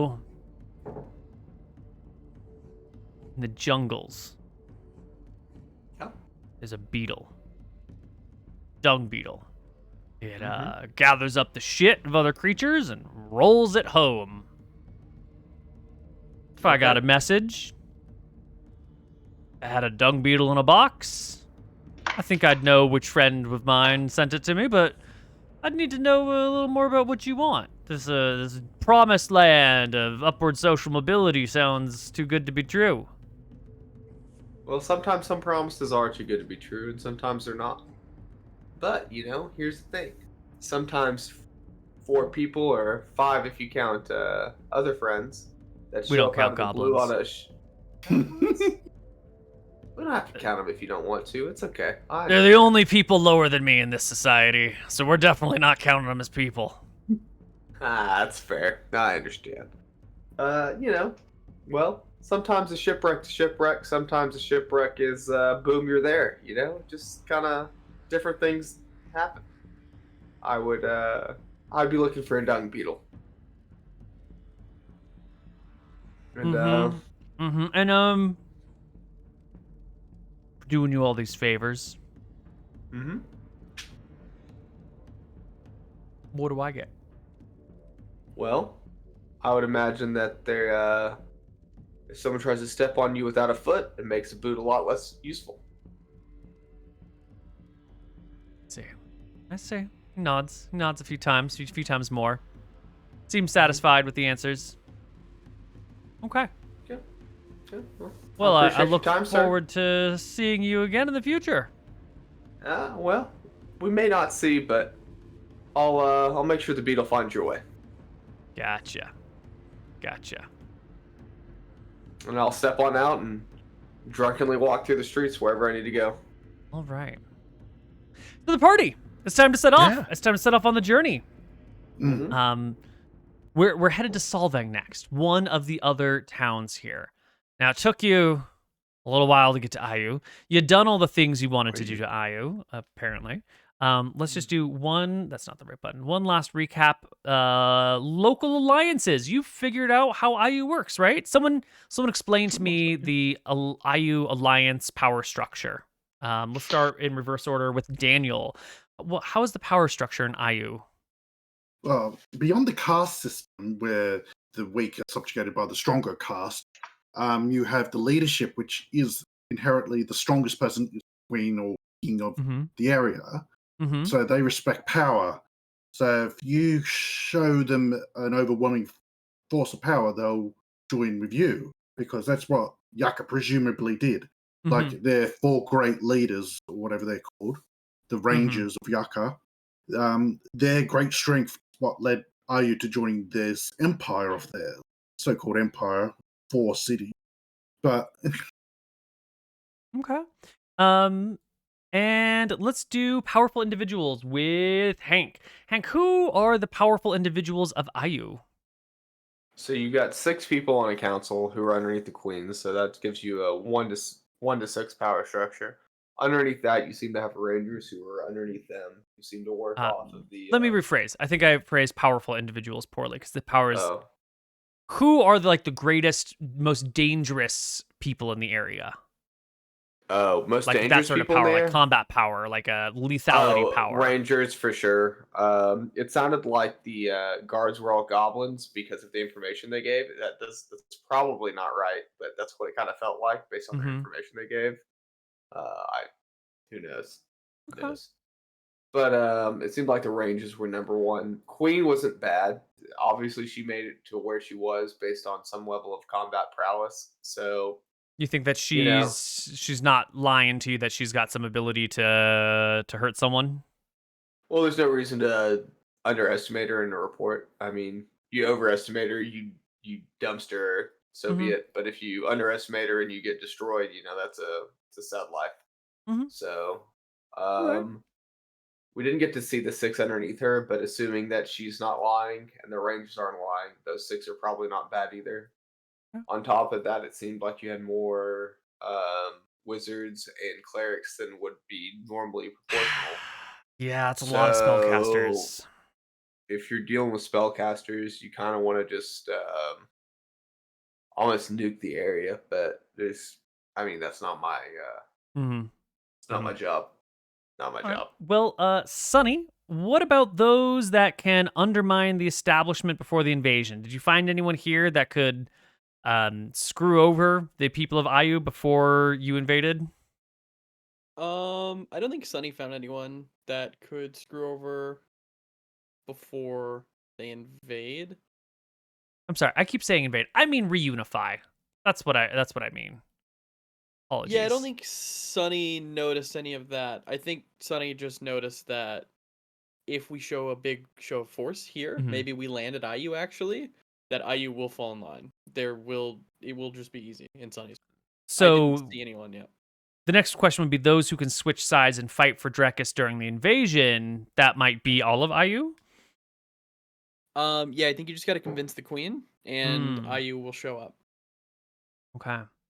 All right. And Bill, we're kind of running out of things here. That's okay. You didn't find anyone that could provide supplies or aid.